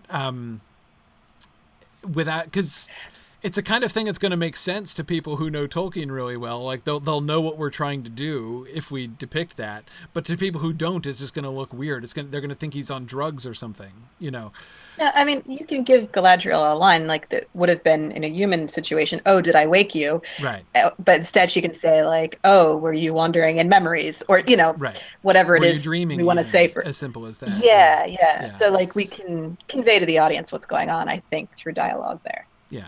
It will seem to a lot of people that he's just daydreaming. Right. And no matter. But that's the thing. It's like he kind of is, right? I mean, yeah. I mean, like it is daydreaming. It's just different. It's not like human daydreaming, but it's I mean, I don't know that we need to spend a lot. Kind of a waste of time. Right. Whereas elvish daydreaming is actually restful. Right. Is like replenishing in some sense. Yeah. I don't know. Anyway, I was just thinking like that certainly that would be better, I think, than doing a kind of like, I don't know, certainly better than a mid-conversation flashback or something like that. Okay. Yeah, I agree.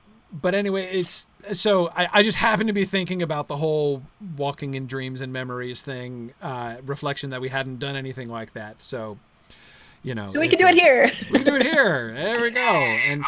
But I do definitely think, and so especially in context, it happens in Valinor, right? We get some Valmar shots. We definitely want that the placing of that, whether we put it here in scene 8 or elsewhere. I think the point of it again has to be we want to be showing this is a reminder. It's not just a reminder. It's like synecdoche, right? It's like the lesser standing for the whole of what the elves are leaving behind, right? This is the elves that are choosing to go on, counting the cost, not just the cost of what they will have to endure when they go on, but the cost of what they're losing, of what they're leaving behind. That it's a real sacrifice. Yeah. Brianna does point out that there's a sort of established film language for visually showing daydreaming, that's a sort of a standard thing. Yeah, exactly. Just do the wobbly screen. Exactly. It'll be all good.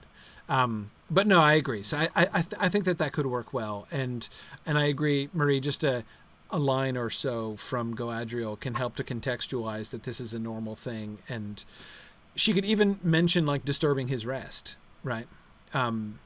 We make it obvious that he wasn't sleeping, but she sees him and is like, oh, were you resting? I'm sorry. Were you dream walking or whatever?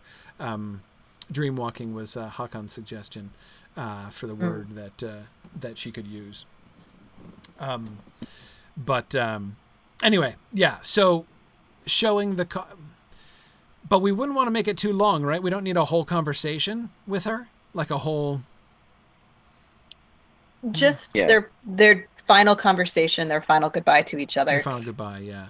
Yeah. to show that she has refused to go with him, and he was hurt that they have to part Yeah. over this. That Yeah. he had been hoping that she would come along. Right. Right. Mm. And his realization that he cannot both go and have what he's leaving behind, so Yeah. yeah. Yeah, that she's not coming with. We're gonna say that you cannot both go and stay. Right, he cannot both go and stay. Yeah, exactly. So, is there anything else in episode 7? Okay. Nope. No, All right. the Finrod. Oh, okay. All right. But it's a corollary to the Finrod question. Orodreth. Now, I know, like, we already have lots of characters. I totally get that. And this is, if the answer to this question is just like, there's plenty of time in future seasons to establish that, that's fine. But of course, thinking about, especially the way that you were setting up Finrod, like Finrod to be Finarfin to the rest of the Noldor after Finarfin departs, right? And I'm like, my first thought was, but Orodreth is really the one who's like Finarfin's mini-me, right? Not Finrod exactly. But maybe we just don't bother introducing him here, and we can just show that later on he's the one who would do a better job than Finrod of actually being like Finarfin.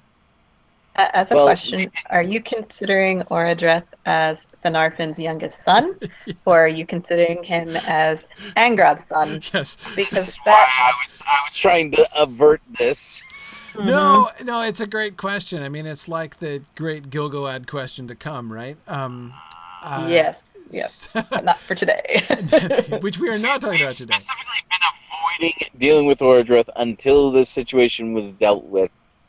Yeah. For this reason. I mean, as a general rule, I would have to say, unless we have good, and there are many reasons that can be considered good reasons. Unless we have good reasons, I would want to stick to the published text. Mm-hmm. Just that, I mean, because that's what people are going to be. If we make Orodreth somebody else's kid, we're going to have to do a lot of. It's going to confuse even Silmarillion readers, right? And if even fans of the Silmarillion can't have a hard time following our family trees, we're in trouble, right? Right. But anyway, so we can think about that. To me, the big question, really the only question with Orodreth, right? I mean, Orodreth is only relevant in Nargothrond, right? With the abdication of Finrod and then later on with Turin. So that's literally the only time in the published stories that Orodreth matters at all, is his relationship with Nargothrond. And so having him be Finrod's kid brother makes sense in the purely Nargothrond context. But that's not to say that can't be made to work. So I guess I would say if what we have to gain by reverting to Orodreth's other parentage outweighs the cost of the potential bewilderment and confusion that we would cause by having him not be what he is in the published text, then I'm fine with doing that, so long as we can make the Nargothrond thing work really well. But so I would say that why don't we kick the can on Orodreth until season 4? Yeah. Okay. At the very least, he's currently here in this scene as a young adult elf. Either he is the youngest of the sons of Finarfin, or Angrad's already married and has a nearly adult child, and that's also puts him in the group. So Orodreth's there. He would have the same role either way. But we can decide later as to how he fits in the family tree. Yeah. Agreed. No, I mean, I agree. It's not a bad reason not to make him a focal point of discussion here, in this episode. So, yeah. Our main issue is that we had only really introduced Galadriel in season 2. Her brothers were very, very minor background characters. So in season 3, we're pretty much introducing Finrod. Right. We're introducing Agnar and Angrad. So we didn't quite get to Orodreth just because he's younger. Yeah, and that's fine. I mean, we do already have plenty of characters. So, and saving some to introduce later on because we're going to start losing some, right? So, like holding some in reserve is not a bad thing, really. But okay, all right, that's good. That's good. And yes, and I acknowledge several of you are talking about the issues with the issues with Orodreth and mistakes were made and all that. Like, I acknowledge all this. Again, I'm just talking about the fact is the Silmarillion, the published Silmarillion is still kind of our text, right? And it's not, I mean, and you guys know me, I'm not suggesting blind adherence to it. I'm just saying we need a reason, right? We need and like whether or not it was a mistake or not, it's canon now, I mean, and if we don't have Orodreth be Finrod's kid brother, even the Tolkien fans who are reading along, even 90% of the Tolkien fans reading along or watching along are going to be surprised and confused. So, it's fine. I'm not at all resistant to it. Just want to ask about that. So, okay, all right. So again, I'm good with leaving Orodreth. So let's go on. Let's talk about episode 8. The burning of the ships. All right. So the burning of the ships. The development of the Amrod story was really interesting here. And on the whole, I really liked how the Amros thing came out, especially the actual immolation of Amrod. I think worked pretty well. So, yeah. I had logistical concerns about that, because basically we had to get this guy in a situation where he burns to death on the ship and is somehow unable to jump off. Yes. Yeah. And I think I brought that up in the session is, if the elves on the shore can see him, he can get off before he dies. Yes. Yes. No, the solution of having him just sort of somehow trapped below decks, and they don't realize he needs rescuing, right, until they hear the screams, at which point and that we see nothing. We just hear we and the other sons of Fëanor just hear the screams from the shore. I think that works. Getting him trapped below decks, I mean, that could be tricky, but I think that could be managed. Yeah, we did discuss that at length, trying to figure out logistically how it happens, without making it seem too much like a Rube Goldberg machine. Yeah, that'd be the concern.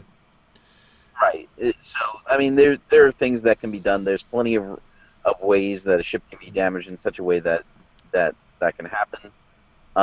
There were questions raised about the scene between him and Amros. Between Amrod and Amros, where the ship goes under. Yeah. And, I had questions about that too. I thought that might be. Yeah. The loss of the Palantir, which is, I'm pretty sure, in an earlier episode that he finds it. We just haven't discussed it on air at all. That he has a Palantir, a clandestine Palantir, which enables him to FaceTime Mom, is adorable. Well, like, I know they're not FaceTiming. It's not two-way. He's just looking back at Mom. Like, that's adorable. To make sure she's okay. Yeah. No, that's cute. I like that. And that the Palantir is lost is great. Obviously, that needs to happen. I was expecting it to get lost in the burning of the ships. Frankly, I think it would be. So there are two main things. Two main objections I had to the sinking of the ship thing. First, are we trying to? First of all, is there any other loss of life? Was he sailing the ship on? There's no loss of life. There's no loss of life. There were other ships. There are other people there. Nobody dies. Nobody dies. Okay. So it was more of a derelict ship situation than a sinking ship situation. Right. So three objections that I have to the sinking of the ship thing. Thing number one, I don't think we can show a swan ship sinking. Yeah. I mean, like, if the boats of Lothlorien won't sink pretty much no matter what you do, I can't, like, these are the greatest ships of all time. I don't think that we can show one of the greatest ships of all time just foundering. I mean, I get that the Feanorians are clueless and that Amrod in particular might be a bit of a duffer, but, like, if he can just through personal incompetence sink the, you know, like, take the ship down, it's... I think it undermines the ships too much. So that's an issue. Concern. Yeah. We do agree that the ship doesn't sink. I would remind you that Unin does sink some of the ships. Well, yeah, they can get They are wrecked. sinkable. Yeah, no, they're wreckable, but that's not the same thing as sinkable, right? You know, just like Right. Well, we're not saying that the ship sinks. okay. It What, was does he more like capsize if it? if you snap the mast off, you can't sail it anymore. Right. So then it's just But floating see, out even at that, sea. but even that, like, Right, I know. it can't break. It's not going to break. Like it would. Yeah, no, I hear you. Yeah. We have that issue of Yeah. how do you create a problem without undermining the reputation of the ship. Yeah, that's issue number one. Issue number two is, of course, if Amrod is so utterly hopeless as a sailor that he manages to founder one of the great ships here, and then he's talking about, I want to steal one of the ships and go home. How do we make that not sound like suicide? You know, like this kid, like, do not let this kid near one of the boats. I mean, like, it was, I fear that it's, I fear that it's gonna, the notion that he's gonna return and go home, like, I would want that to be a viable option, like that. I would want that to be a could have been, should have been kind of thing. That's a fair objection that I did not consider at the time. Here's the situation. Okay. Amrod gets on the ship to go across. He doesn't sneak off before they leave. He sneaks off after. Right. So the question is, what incites this? Like, what changed in between the time that he left Valinor and the time that they arrive on the shores of Middle-earth? Now, one of the things we did want to illustrate that the Noldor were not good at this activity that they're doing. And Right. I've got news for you. I don't know if you've ever tried to handle a sailing boat. Oh, It is. It's not that I can't imagine foundering a ship through incompetence. Right. I totally can imagine that. I have nearly done it myself, and I grew up on an island. Yeah. So Yeah. it's super easy to do. Like, even with, like, good instruction. Right. No, I get that. To me, it's just the whole Telling magic you what boat to do, thing and that I I still yeah. almost sank the Yeah. thing No, I in get it. water. Yeah. get Another issue is that this is an ocean crossing, which is generally supposed to be a pretty big deal, especially if you've never done an ocean crossing before. Right. So the Feanorians taking the fleet from Aqualande across the ocean, that's a first. Like, Right. that's, circumnavigating the globe for the first time kind Right. of Right. accomplishment. And they're not sailors. So how do non-sailors accomplish that feat without any damage, loss, danger, Right. going in circles? Like, I mean, Right. how did that in even a fleet happen? of magic boats is the answer to the question. Yeah. Essentially. Well, I mean, that's true, you know, but the boats may not necessarily be idiot-proof, also. no, no. Yeah, no, you know, it's I mean, remember, again, I come back to the Lothlorien boats, right? Which are described as wayward, like they are subject to incompetence. Like, if you don't keep your mind about you, you'll lose, so they can run away with you. You can fail to steer them, but no amount of incompetence is going to sink.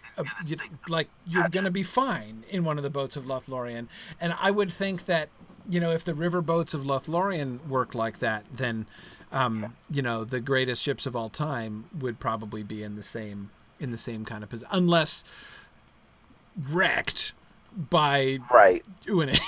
Right? Again, like and Hakan brought up a lot of the same issues that you're bringing up, which is one of the reasons why I called the scene out in particular. Yeah. Because I wanted to kind of give this a chance to be discussed. Yeah.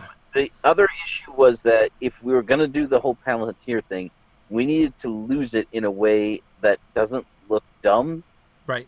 If he just dropped it, like, is he really that clumsy? Yeah. No, just dropping it is not good. That somebody took it from him and threw it, which leads me to wonder why on earth is he, like, he would obviously keep this a secret. Why on earth would he be doing it out in the open where somebody could do that? Yeah. No, and no one would ever do that. So, I mean, that's my third objection. So I said I had three, right? The third is about the Palantir. I like the idea. I mean, again, I find the idea that Amrod has a Palantir that he uses to check up on Mom just like the most precious thing ever. Like, that's adorable, and I kind of love it as a really cool way of showing. And again, thinking of that, in a kind of, I mean, in a very different, but in a sort of a parallel way as with Finrod, right? The whole, like, the cost of leaving home and the cost of what they've left behind, showing that, it's a really neat way of showing that Amrod's heart is still back in Valinor, right? So I like that. I really like that. But here's my problem. My problem is, the Palantir has to be, if he's going to have a Palantir, that's got to be a big deal, capital B, capital D. Like, remember, we had a no Palantir rule. Yes. Right. For good reasons. But remember, Fëanor made these things. Fëanor's not just going to... If somebody has brought a Palantir along, it's got to be Fëanor, right? He made them. They're his. The idea was that the only surviving Palantir would be the ones that have been given to the Teleri, right? So it's not that Amrod brought one along. It's that he found it on the ship after they stole it. One of the Teleri had put it there. Oh. So we do need to go back and specifically call that out earlier than this, probably. I thought we had, but we may have forgotten to do that. Yeah. Well, okay. It should have been called out probably last episode. In episode 7. Yeah. Which there is a conversation between Amrod and Amros about their mother in that episode. Right. So. Okay. So I'm all right, but I'm having a problem with this. Okay. Fëanor wouldn't do this. Fëanor would not give all of the Palantiri to the Teleri.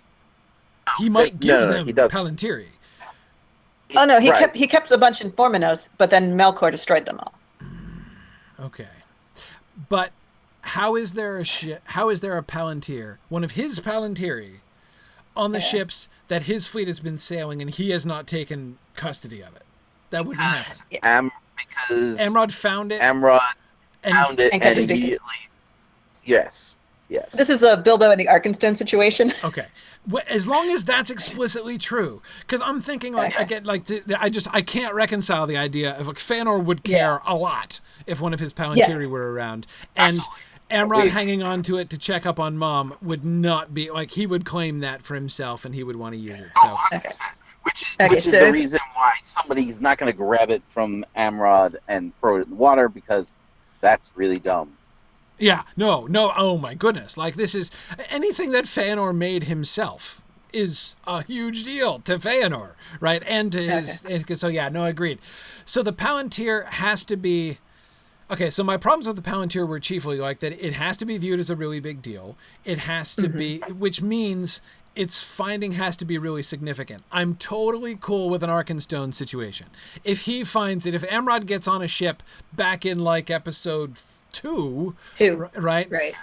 And like finds and pockets a Palantir, maybe we see him, I don't know when this would happen. This would be kind of a distraction in the midst of the battle in episode 2. But basically what I'm imagining here is Amrod, like in the first 15 minutes on board the ship, finding this thing, looking back at the coast of Valinor disappearing behind them, and putting it in his innermost pocket, saying, "Now I'm a burglar indeed." Right? That's fine. And then having, but then though, like the subject of the conversation with Amros has to be Amros being like, "What? How did you not give that thing to Dad? You're going to get into incredible amounts of trouble."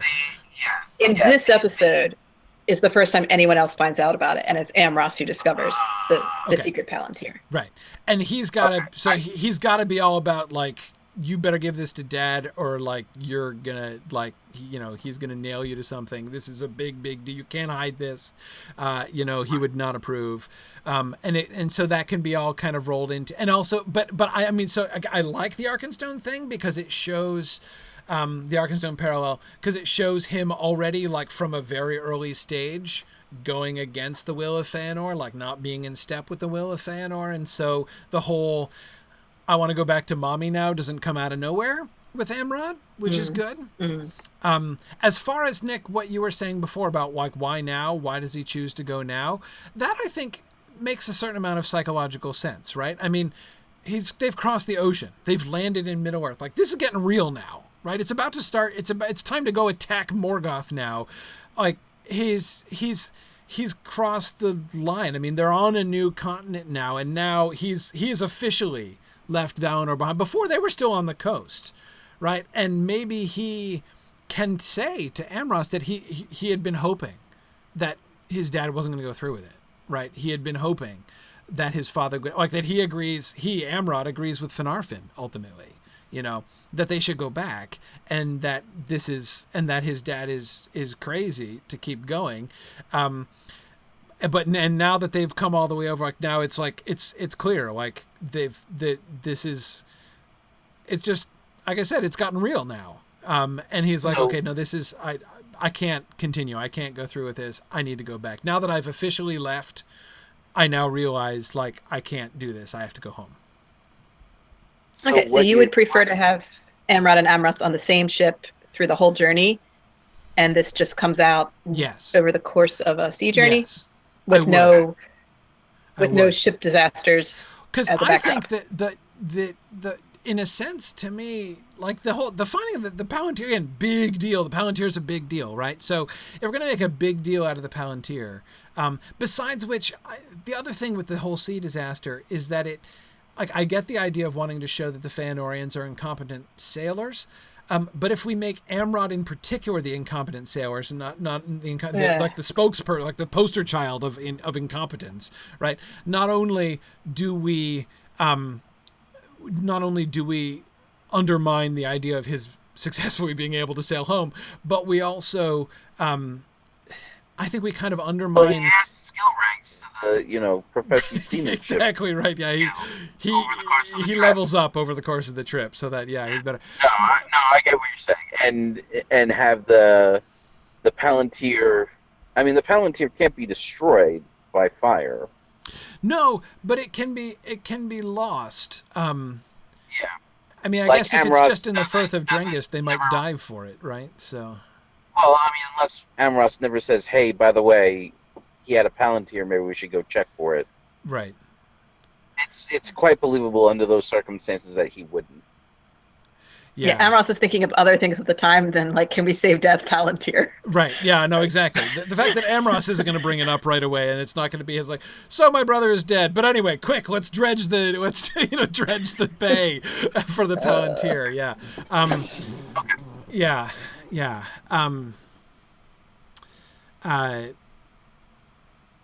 But what I'm thinking about now, though, is like what would Feanor do? Maybe he doesn't learn.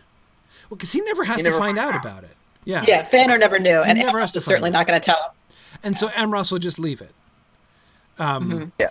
So if Amrod has it with him on the ship when he burns to death, even not telling his dad about the Palantir could almost be like a little like mini rebellion on Amros's part.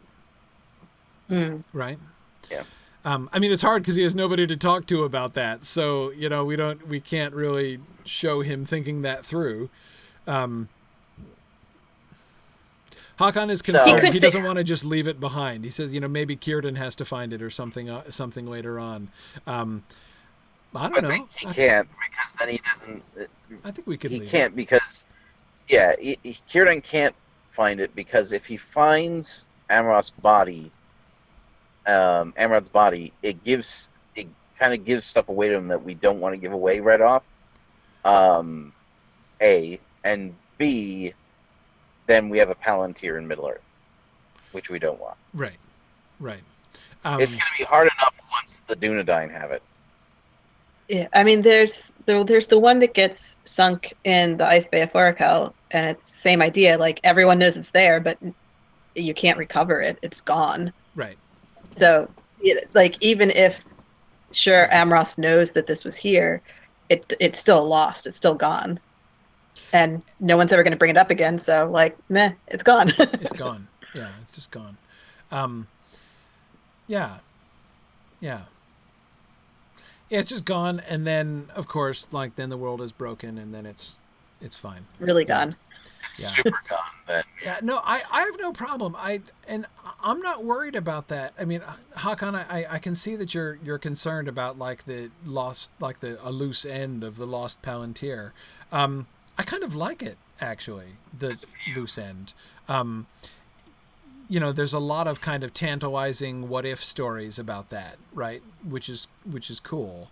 People will write fan fiction about it. It'll be fine. Exactly. But besides, also, the other thing is, I like introducing the Palantiri, and if we can, I mean, we talked about this in season 2, right? We want to show the connection between Feanor and the Palantiri, to establish that the Palantiri are a really big deal, so that when we do get Palantiri later on from the Numenorians, it feels like a really big deal. Right. And especially if we have Amrod telling Amros, no, I can't tell Dad. If I tell Dad, he's going to take it. Yeah. Yeah. Yeah. No, I like it. I like that. So for those reasons, I would argue against the foundering of the ship. Oh, you just remembered something. I just realized something. Huh. If Amros threatens to tell Dad about the stone, yeah, and that has anything to do with Amrod's decision to turn around and leave, Amros is partially at fault. Or he's going to feel super guilty. He's going to feel super guilty. Oh, yeah. If the last conversation between Amrod and Amros is an angry one, where Amros is threatening to turn him in, and Amrod is calling him a traitor, and Amros is like, "You're the one who's betraying the oath," and and then he dies. Oh man, yeah. Boy, and you guys are wanting to make Amros live with that. Boy. Yep. We're going to torture him for the next 500 years because we're like that. Exactly. Here I was wanting to give him a quick and merciful death, but you guys are like, no. No one gets off that easy. Okay. All right. That's tough. Don't worry. We will make Amros central to every possible episode so that more difficult. He's going to become one of the great heroes of the Silmarillion Film Project. There's going to be whole Amros fan clubs out there and everything. Yes. Okay. Was there anything else in here? Anything else? The confrontation between Maedhros and Feanor was a little milder than I expected.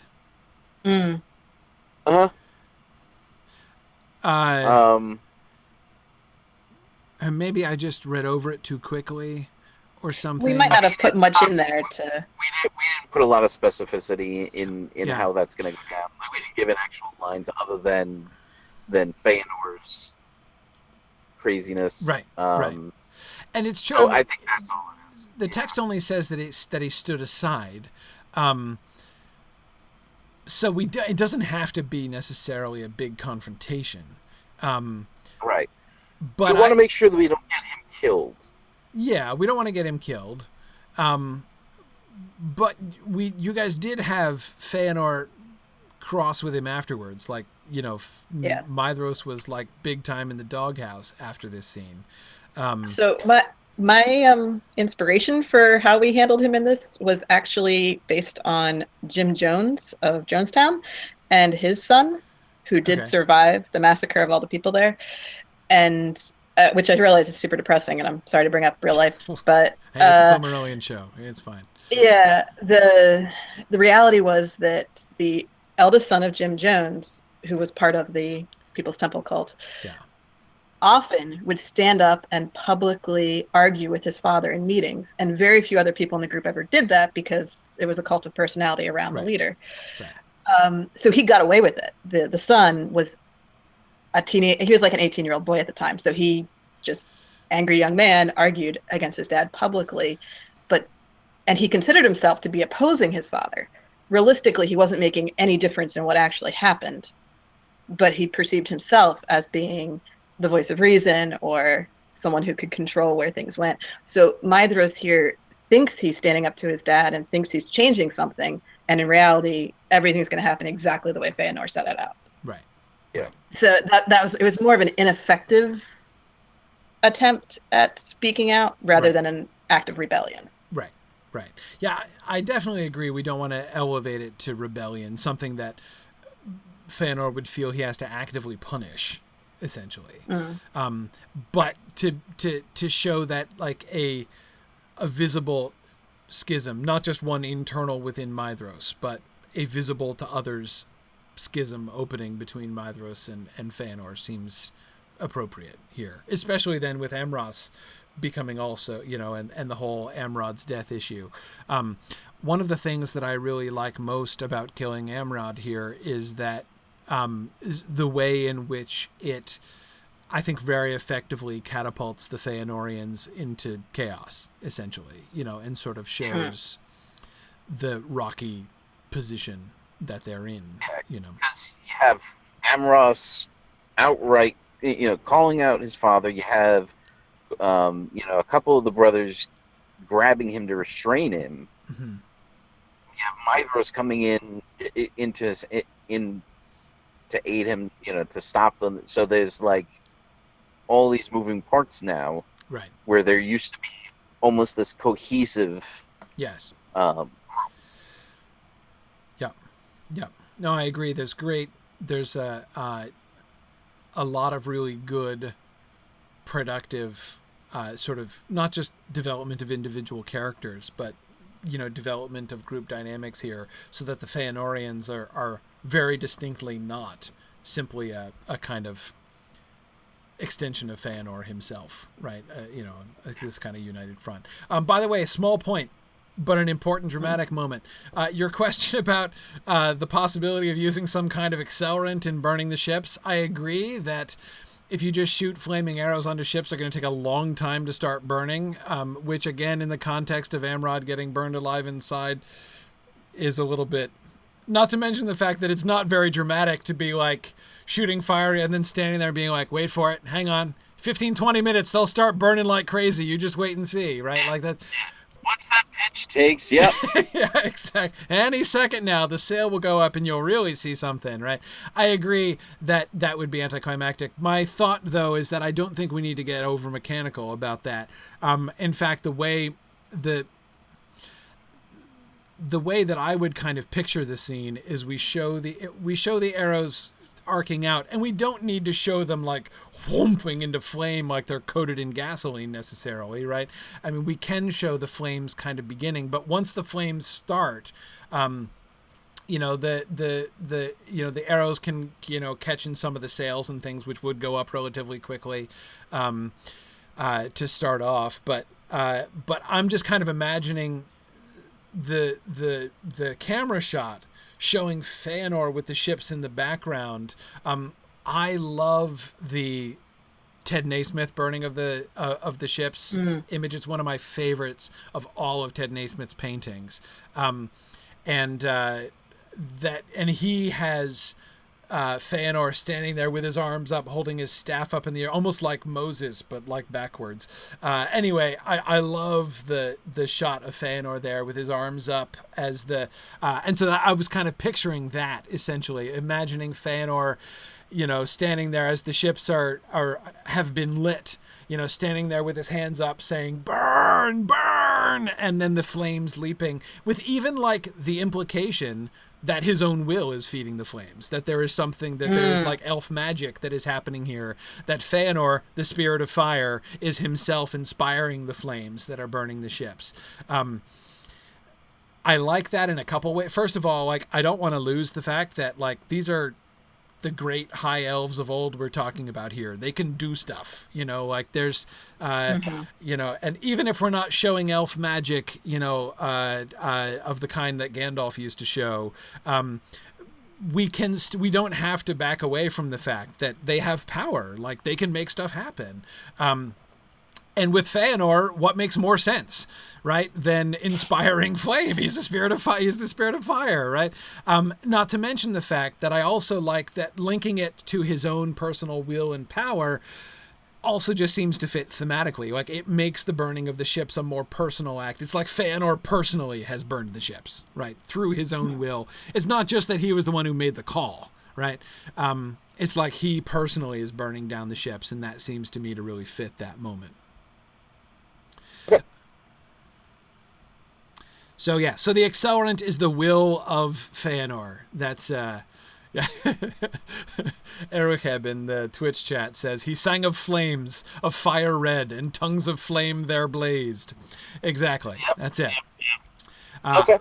I would not even be opposed to have him singing, but I don't even think he has to sing. I think he could just be, calling out to the flames and have the flames respond. Yeah.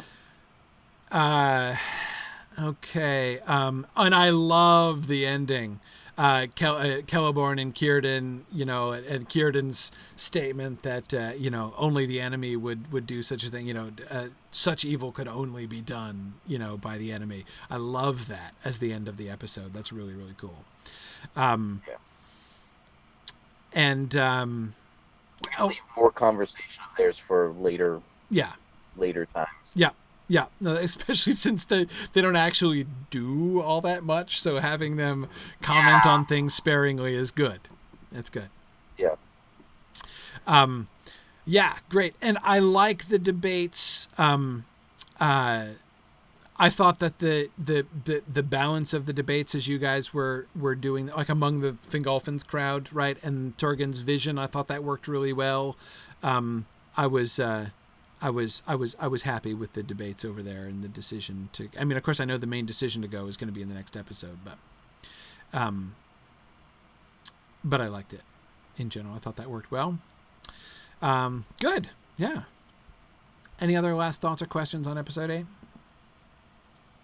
Nope. Other than the fact that we departed from the 4X structure for it. Wait. Other than the fact that you what?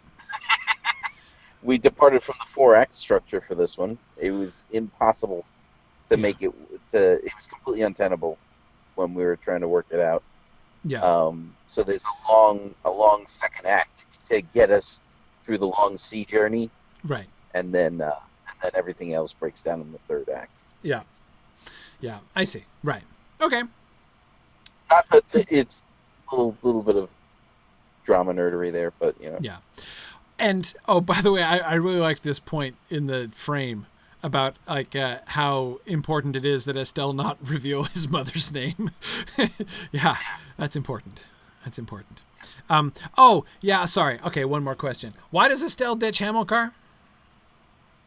He's sick of him. He's sick of him. Well, essentially, that's how it boils down. It boils out. Like, Hamilcar's arguing with him. He's giving him a hard time every second. Like, it's just not worth it to have this guy with him. So as I'm understanding the structural parallel, right? The structural parallel is that Aragorn Estelle is parallel to Feanor, right? So he's essentially betraying him and leaving him behind. Yeah. Right.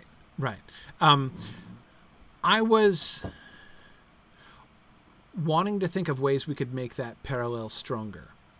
Of course, it's been my central concept all the way through that, I wanted to have young Aragorn be like sort of learning the lessons of Feanor here, to not follow in Feanor's footsteps, as a kind of a very advanced preamble to, Aragorn not taking the ring and Aragorn, dealing with power correctly and acting appropriately someday in the Return of the King, right? So anyway, that seems like a really appropriate thing.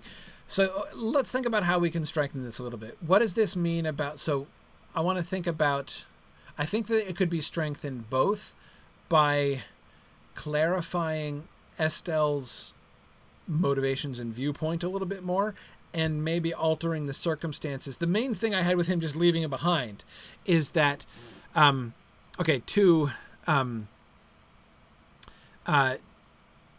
two problems that I had with that. One is that I was having a hard time getting, it didn't seem like a betrayal exactly, right? And so the parallel wasn't, it's rash. And so the rashness of it, I'm going to go on alone, could certainly be kind of Feanor-like. But the parallels between his decision and Feanor's decision are not really obvious, apart from the fact that he's going off on his own, right? But I would want to solidify that parallel a little bit. And the circumstances, if it's going to be a parallel to what Feanor does to Fingolfin, it needs to be a little bit more of a betrayal. Mariella is saying that if he abandons his companion while they sleep, presumably, she says, well, he was supposed to be keeping watch, it might look either too childish or too wicked. My concern is it's not wicked enough. I don't think it takes all the food. It takes all the right. Like, okay. Could there be a circumstance? For it to be parallel, it would have to be something like, we have to work cooperatively to cross a river or something, and you go over first, and then you help me over, and then he goes over first and doesn't help him and leaves him behind.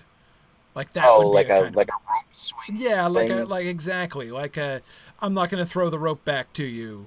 I'm just going to go off and leave you there kind of situation. Like that would be more parallel, without being too bad. We don't want Estelle to be such a bad egg that he's going to lead Hamilcar to die, right? His purpose would just be to leave him behind, to be, to quote Feanor, right? To be useless baggage on the way. That would be how he would view Hamilcar, and he has rivalry with him, right? So he's trying to show him up. So he wants to take care of things himself. He wants to accomplish this deed on his own and not share the glory with Hamilcar. But yeah, it doesn't have to be necessarily so hokey as like the rope switch situation that I'm describing. But if it were something like that, where it's actually like he's turning his back on Hamilcar and leaving him behind in a way that Hamilcar, like Fingolfin, would feel to be a betrayal. If they come to a river and they find, of course, the first thing that occurs to me, if they come to a river and they find like a coracle there, and it can only fit one of them, and Estelle goes across and then doesn't send it back. Doesn't send the boat back. Yeah, that would be super parallel. Yeah. But then which one has the cabbage? Because usually you have a cabbage and a wolf. And we already have the wolves, so now we need a cabbage. We need a cabbage. That's right. We got to work a cabbage into this. I've never heard it that way. I've always heard it like grain, chicken, and fox, but that's fine too. Right. Well, you can also do it, wolf, chicken, and cabbage, or yeah. Yeah, no, exactly. So and again, it does. Like, I'm not saying we have to push the parallel, like exactly as you say, Nick. It doesn't have to be quite so on the nose as a boat, right?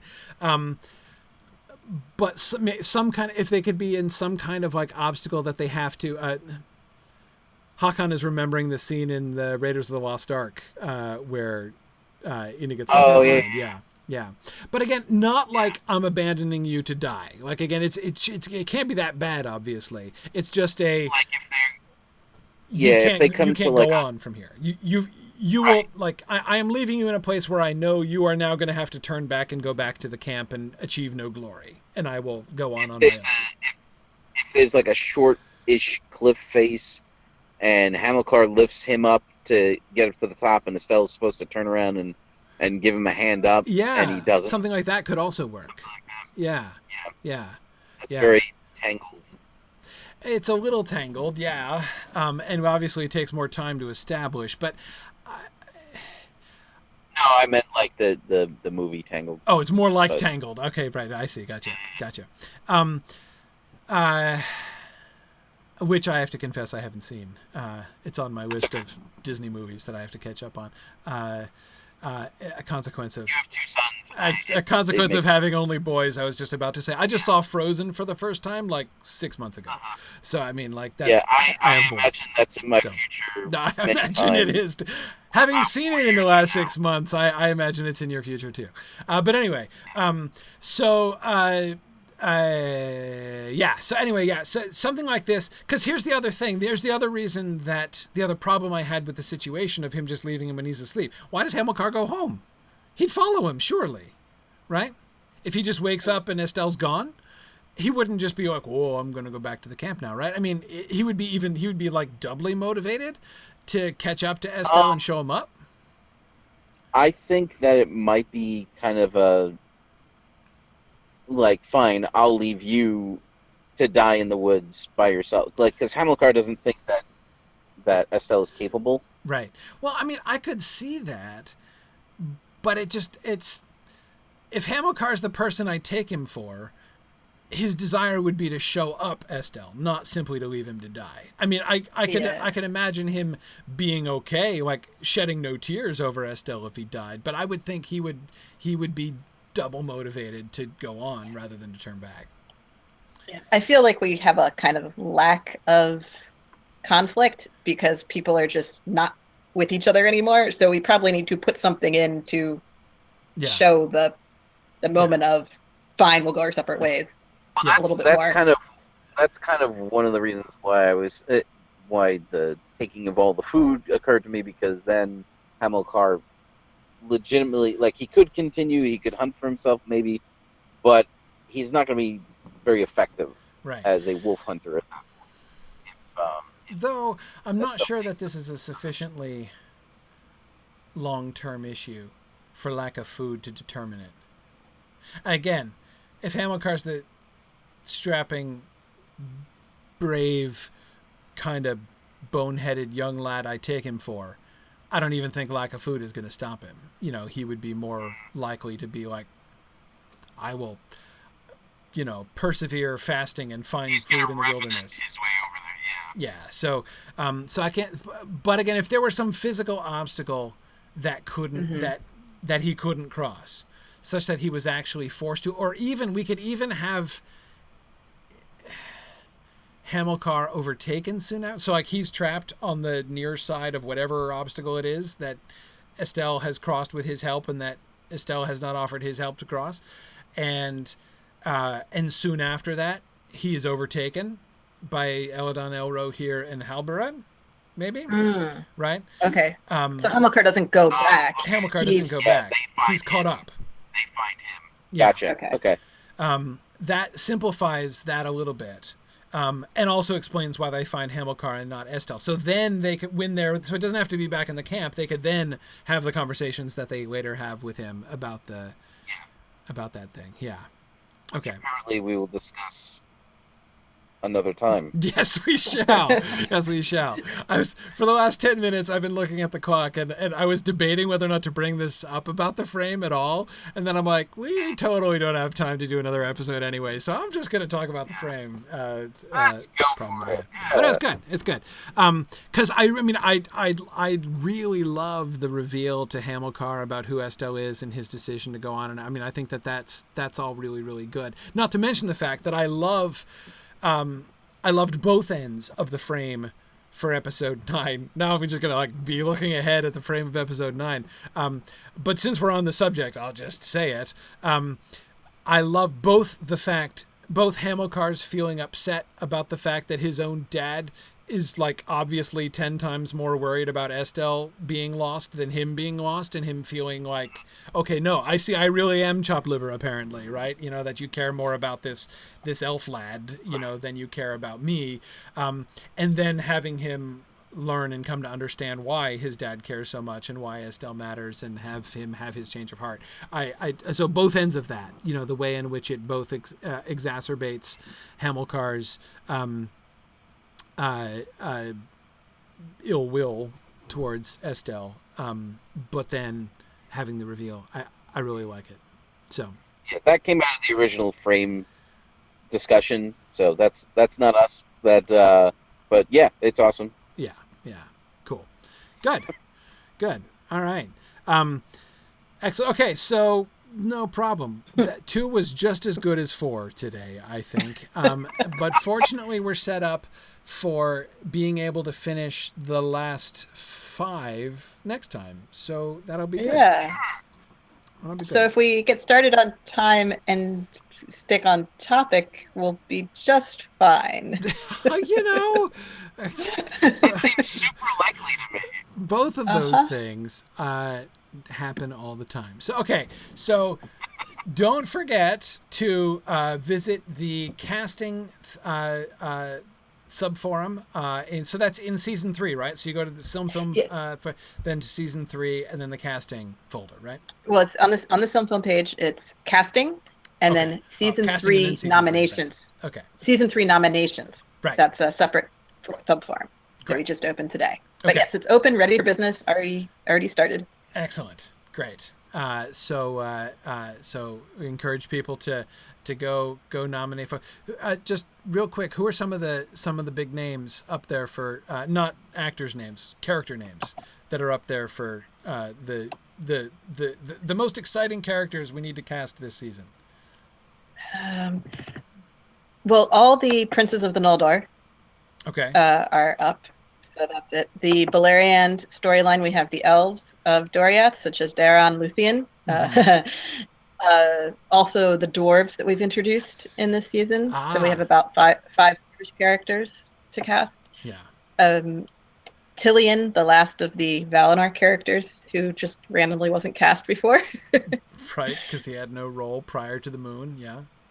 Oh, by the way, I love that little moment in Valinor where Orome is like, "Hey, Tilion, I got a job for you." Right? Like that. Like, "Hi, I need to introduce your character prior to the creation of the moon." I loved that. I thought, oh, by the way, I have found a spot in episode 8 of season 1. There's a spot where we have Arian in Lorien, and it makes total sense for there to be kind of a Houses of Healing kind of thing going on there with Tilion and her. 2 scenes ought to do it, and I think that will be good Tilion enough back into season 1. Right? Yeah.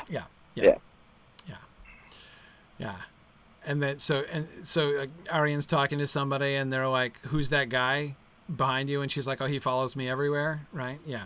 Right. Okay. Something like that. Yeah. It's all good. Excellent. Okay. Very good. Okay, so Luthien is clearly the biggest casting decision, right, of this round. Yeah, because Bulldog is also on the list, but person ever, yeah. Oh boy, yeah. Just imagine, all the actresses' agents wanting to try out for the Luthien part, right? All you have to be is the most beautiful woman of all time. That's it. And a great dancer. But a great dancer, yeah. We have already cast the parents of most of these characters, including Luthien. So we have a Thingol and a Melian. Yes. So that can help people kind of narrow down which families look like they have any resemblance. What you need to do is find one of those face generators and put in pictures of Paul Bettany and Rachel Weisz and see what comes out, and that's totally Luthien. There you go. There you go. And then just find an actress who looks just like that. It's easy. Exactly. Oh, and she has to also look just like Edith Tolkien. Right. That's yes. Yeah, as long as all those things happen, we're fine. Yeah, right. Hakan is saying we should just CGI Luthien, basically. No. Rather than make a judgment call on which person is the most beautiful person of all time. Yeah. Tricky. it's going to be a tough one. Anyway, okay, so nominations open. Don't forget about that. And we will see everybody again in 2 weeks. What's the date of that? Is that the... June 1st. June 1st. Indeed. Yes, it is. Wow, that's right, because today's the 18th. Wow, isn't it? It is. There it is. Okay. Yeah, it'd be helpful if I We knew what may today or may was. not get this season done by Mythmoot. Nah. No, I don't think that's going to happen. But we'll be close. We'll definitely be in the home There's stretch. no chance. Yeah, there's no chance. We may have to just do some. We may just have to do some like marathon late night podcast sessions to wrap it up at Mythmoot. Yeah. Oh no. Yeah, the casting won't happen until after Mythmoot, no matter what. Right. Yeah. Certainly. All right. Well, thank you, everybody. Thanks for joining us for another fun episode today. I really enjoyed getting into all the things that we talked about today. Glad we solved the Palantir issue. That was fun. Anyway, so thanks again to Nick and Marie and all of our screen outlining team. You guys have done such a great job of fleshing out these crazy ideas that we throw around in the episodes as we go through. And obviously I have way too much fun revisiting these things after several months. So anyway, but I will say, as always, thanks for listening and Godspeed.